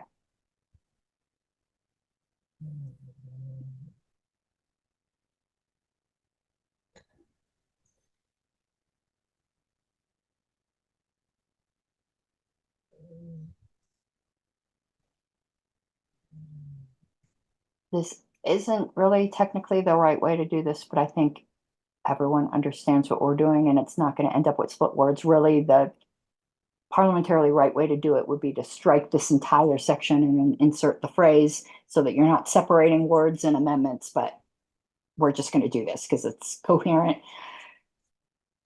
But ask, is there, did you wish to speak to this further, Mr. Latham, or did what you say earlier suffice? I think hopefully it suffices. Is there any objection to this amendment to the substitute? Right, hearing none, that passes. We're back to further amendments on the substitute or arguments for it. I mean, we're eventually going to go to a head-to-head, but we did allow debate on the other one. So we kind of compared them both at that time, but any further amendments? Mr. Latham? Does there see that comma on the second line after date? I don't know if that needs to be. Oh, yes, it does, because we're talking about, yeah. Okay, never mind. Okay, is there any further amendments on the substitute?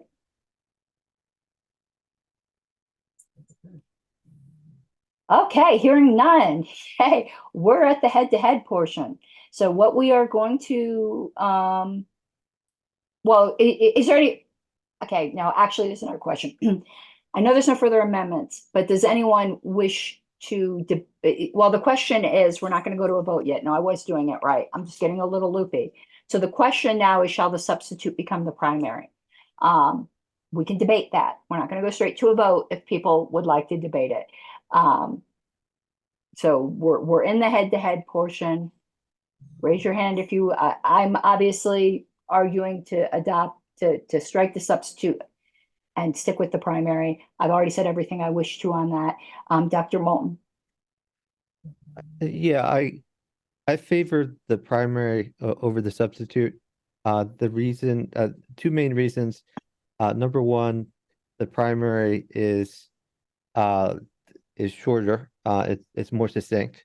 But more importantly, it tracks the language of the existing bylaw closer. So I think that means it's probably more likely to pass, because the more changes you throw in there, the more objections there usually are, kind of as a rule of thumb. And doesn't have to be that way. That's just what I've observed over my involvement with the party and the national conventions I've been to.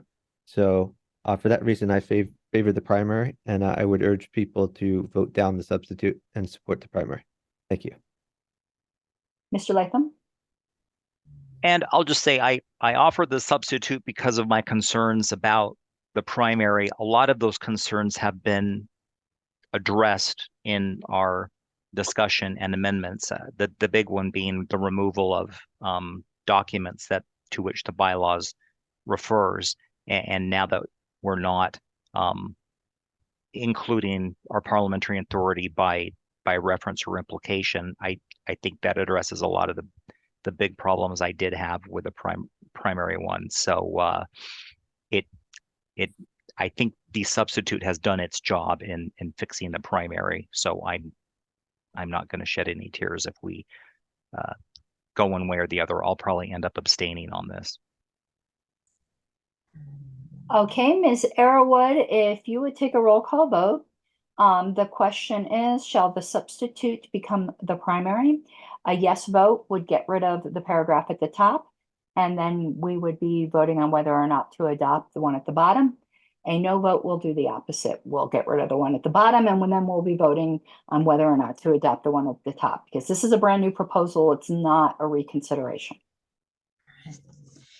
Arrowwood, I'm going to say no.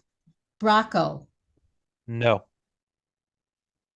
Sazelski, No. Latham, Abstain. Martin, No. Moulton, No. Dave Roberson, No. Roger Roots, No. all right. Mike Seebeck, No. right. Madam Chair, at this time we have 8 noes and 1 abstain. I will not be voting. So now we have that. There can be further debate on whether or not to adopt it as a proposal, but no further amendment is permitted except to add at the beginning or the end. That doesn't touch the existing language. Dr. Moulton. I move that this be adopted as a yellow rather than on our report. As I said repeatedly, I think the number of proposals we have in our main report is a good number. And I think if we add more, it's unlikely we can get through them. My suggestion would be that we add this as a yellow, and then we discuss at a later point whether we want to make proposal 6 into a yellow, and then bring one of the yellows into our main report, which may well be this one. I don't know, but I would be against adding more proposals to our main report without deleting any. Thank you. Thank you, Dr. Moulton. I'd like to speak against it and just say something about my intentions, because the committee can override these intentions. If we do add this, because we've already been through all of our numbering, I would put it at the end. I'm just saying, because I do not want to go through the whole numbering thing again. My bad for not pursuing this before. If we don't yellow it and if we vote down Dr. Moulton's, Dr. Moulton's motion is to adopt it as a yellow. If that fails, we're still back to whether to adopt it at all. If that passes, it's adopted as a yellow. I'm just letting you know my intention. If the adopting as a yellow fails and we're back to adopting it at all, it is the chair's intention to just put it at the end of the report unless the committee moves to direct me otherwise. Mr. Bracco. If this were to become a yellow proposal, would you put it at the top of the yellow proposals, or is We that still haven't- TBD? We haven't ordered the yellows, so it just goes into a pile. Because I'm going to tell you quite honestly what I'm going to, I mean, well, I don't mind telling you my intentions. I don't think I'm going to get what I'm going to ask for, but I'm going to tell you what I'm going to ask for. With our yellows, maybe the committee give like their top X number, 5, and from that point, give me discretion in reading the room. That's what I'm going to be asking for from the committee.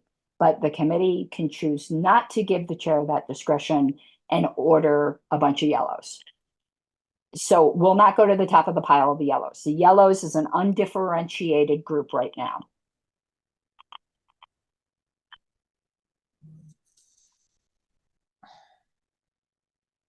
Okay, so the motion is to adopt this and move it into, actually, I want to debate one tiny bit further. I'm going to tell you why I don't want to put this in the yellows. We're coming into a convention on Friday. Nobody knows who's going to be on the LNC. There's going to be 2 major groups, at least. There's going to be some minor ones, but 2 major groups that both are going to feel if the other side happens to have the upper hand, they are going to hate the next LNC and they want to have a power check on it. It's kind of like mutually assured destruction. I don't mean it quite as dramatic, but that's the only analogy I could come up with. I think this will pass, and I think it needs to pass. I think both sides are going to be looking at the other guy and go, I don't want you to squash me. And I think that's a good thing. So I want this in our report. I want this protection. If there's a LNC that goes hog wild, and the other guy who might think that I would like an LNC that would go hog wild would think I want that for them. I think the suspicion in the party will make everyone want this, and it will pass. So I don't want to put something that I think is going to pass into our yellows if it's something we like. And I do think it's important. Dr. Moulton had his hand up 1 second ahead of Mr. Bracco, even though Zoom's not showing that. I saw it. Dr. Moulton. Yeah, just real quick. The chair has said that she thinks that this will be wildly popular because we have 2 potentially rival groups, and whichever group doesn't win the LNC would like that the LNC be held in check. But I think in all likelihood, whatever group controls the LNC will also control the Judicial Committee. And what I've seen in the past at some state parties is judicial committees that are activist judicial committees. And to be perfectly frank, this proposal expands the authority of the Judicial Committee. So this gives more power to a potentially activist Judicial Committee.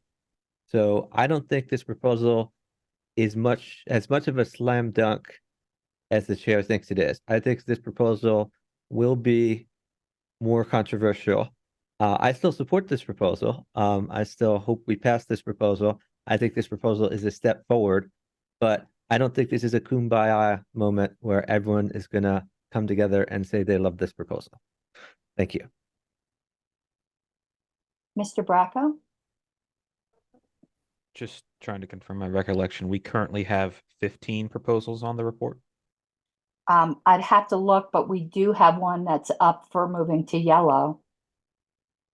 That I might be reading the room wrong, but I know Mr. Roulette's not here to groan. I think it's going to get moved to yellow, but I could be reading the room wrong and reading my own bias into that. But if you want me to look, hold on, draft report.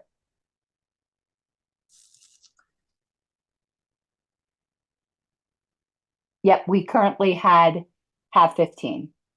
If we pass this and the other gets moved to yellow, we'll remain at 15. If the other one stays, we'll then have 16, which this was me. This wasn't Dr. Moulton or anyone else. 16 is kind of what I was aiming for. Though I'm fine with 15 as well. Mr. Seebeck. Yeah, whether or not it's yellow or not, I think we can sell this to the convention floor because there's going to be enough of, the side eye of the other faction is going to be in play.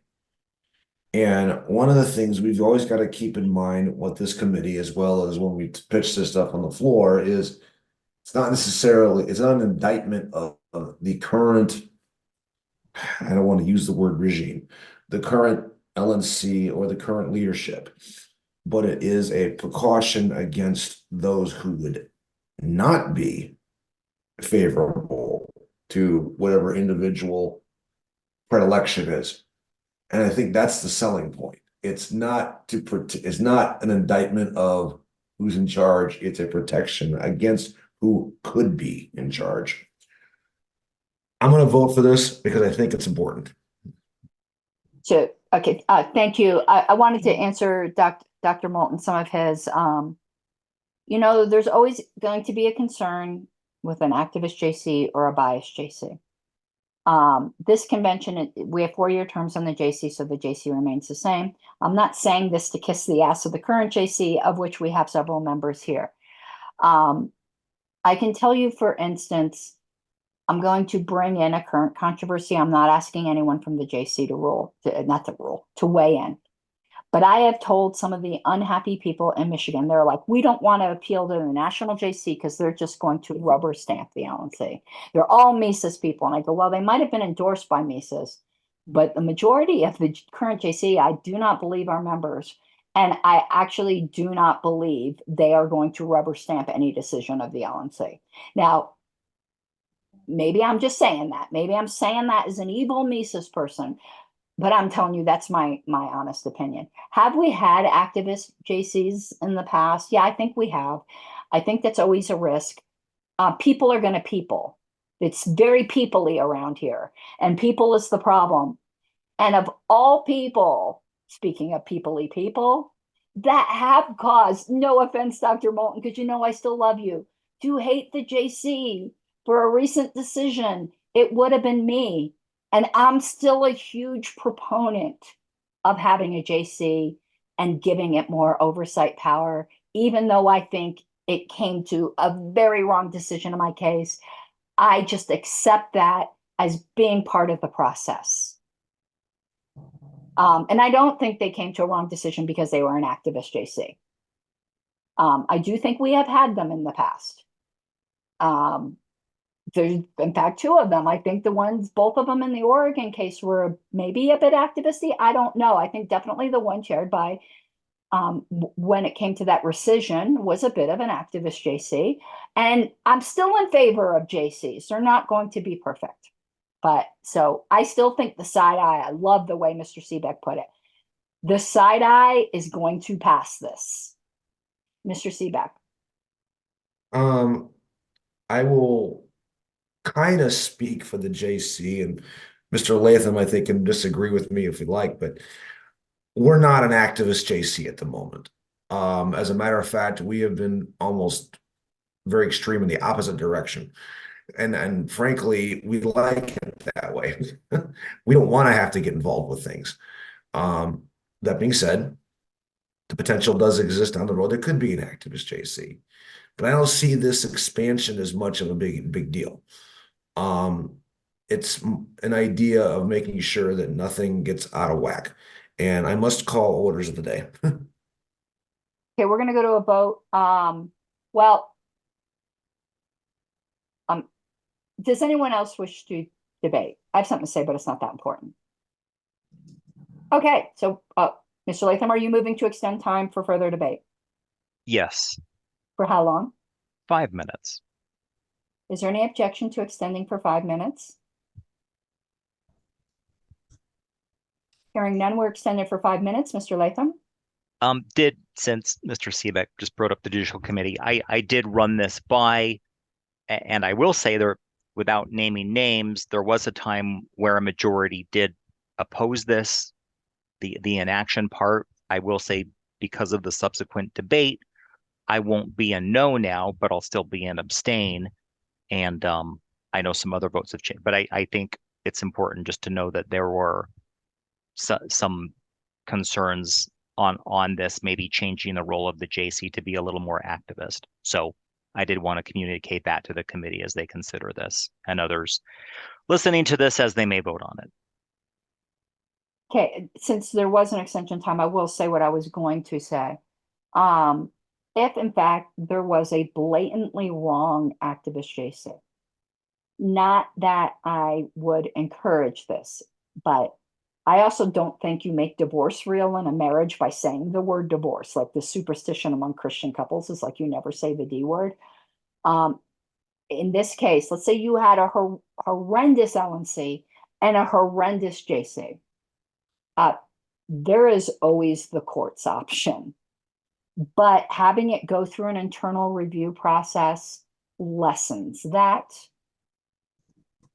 And I think keeping things as internal as possible is better. And if we think that, oh, they're never going to do that, I mean, we've got threats right now. I can't speak to them because it's LNC stuff, but it seems like the party is getting pretty litigious. In general, I mean, the LNC has a lawsuit as well. However anyone might feel about that, I think we need more internal remedies, not less, and this adds more. But a super, super unhappy member that thinks they really got bent over still does have the courts if there's an activist. And obviously, activist JC. A wrong JC does not mean an activist JC. I do not think the JC last term was activist. It's possible just for people to disagree.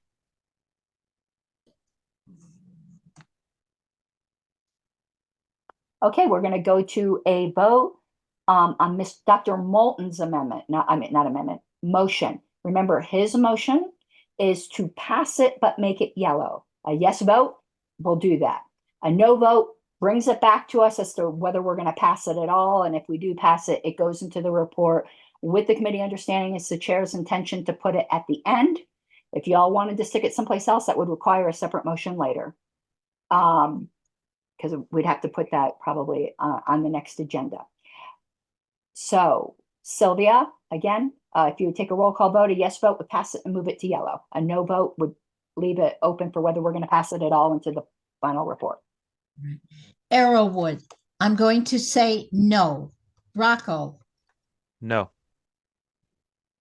Sazelski, Yes. Latham. Abstain. All right, sir. Martin, No. Moulton, Yes. Dave Roberson, Yes. Roger Roots, Yes. Mike Seebeck, Yes.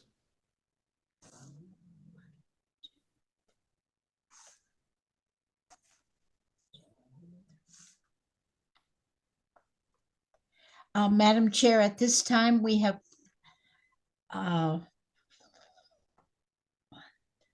5 yes, 3 no, and 1 abstain. I am not going to vote. So this gets passed into yellow. Okay. I'm giving notice for next meeting that if we move the other one into yellow, I am going to move to reconsider putting this into the report. If the other one does not get moved to yellow, I am not going to move the reconsider, but I wanted to give notice of my intent to reconsider. I was not on the losing side. I abstained. Okay, let's see. Our next meeting is going to be, what is it? The 11th. We can't meet on the 18th. Apparently there was some confusion because of the Zoom invite, because of the way I had to change it, that we were going to be meeting each week. The 18th is a teller team meeting. I have so few nights. We can work on the list. Maybe we can bust out some email motions on the list or whatever. I do see your hand, Dr. Moulton. I'll call upon you in one moment. Let's just look at what was next on the agenda was to discuss the survey, including yellow lining proposal 6. I am going to be updating that survey chart. We've gotten in more response since I've sent that out. And I'm going to be sending out another one of the next 6. Hopefully this weekend, me getting sick again is very, very inconvenient. But we will have, I don't know how many of those have comments. I haven't looked, but any that have comments. And also to explain that spreadsheet I sent you guys, just so you know what you're looking at, those aren't all of the responses. I will show you on the screen the charts. Mr. Seebeck can attest to how we did that in platform. What is in that spreadsheet are only the responses that had comments, because the raw numbers is better looked at in a bar graph. And I can't give you access to that because it would have the party sensitive information like people's phone numbers and emails and all of that. But I will show you the bar charts that show would approve and differentiating between people who are self-identified delegates or not. So again, that spreadsheet, which only has 100 and something things on it, there were like 500 responses, but those are where the comments were. That's what I extracted out for you. Dr. Moulton and then Mr. Seebeck. Yeah, would it be possible for the chair or someone else on the committee to make available a Google sheet so that members could order the yellow proposals between now and the next meeting? I think we should tackle ordering the yellow proposals. Certainly we could change the ordering later, but just to see some sense of preferences.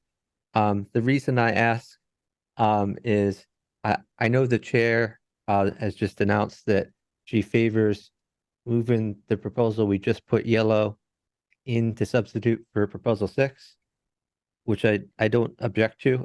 I'm fine with that, but I do want to get a sense from the committee what the committee as a whole thinks is the relative importance of these proposals. And it may be that everyone thinks the one we just passed is the most important, the one you would put next in line, but it may be that there's some other ordering. So I kind of want to figure that out. Thank you. Okay, let me answer your question. So it might not be as speedy as everyone would like. I do have a yellow report, but it's not in any kind of orders. It's just in the letters. It is linked here. I need to stick this new one in it. And what I'll do is I'll start a chart like we did to order the other one. Once I get this new proposal into this yellow report, I did add we did something to one. Oh, the dual affiliations I did add to the yellow report. Let me update that and I'll start something that we can start ordering things. Mr. Seebeck. Yeah, on the spreadsheet with the comments, the first version had a problem, which would drove me to batty. We didn't list the specific proposals across the top for what the comments referred to. I had to infer what they were talking about from that. So could we add those in for the next rendition of that? So we just have a little bit of reference point. Well, they're the numbers. Yeah, but that parcel- doesn't mean anything if you don't have the survey in front of you. It's the Well, numbers that's- of our report. Just put the titles in is all I'm asking. Or whatever they may be. I mean, I can, just so you know, it's no problem to do it for this time. It took me about 4 hours to do that, extract all that out from SurveyMonkey and stuff like that. So it'll only take me a few minutes to do that. It's just that each thing is starting to pile upon another. I know it was a lot harder with platform because you guys aren't as far as long as bylaws is, but it's proposal 1, 2, 3, 4, 5, 6. That's in our draft report, but I'll stick a short title up there so that you guys Thank you. know what it's referring to. It was a bitch to do that spreadsheet. That was only partially generated by SurveyMonkey. It's a lot easier if you guys could just go in, but you can't because it did have some confirming information in there that is member sensitive. Anyone further?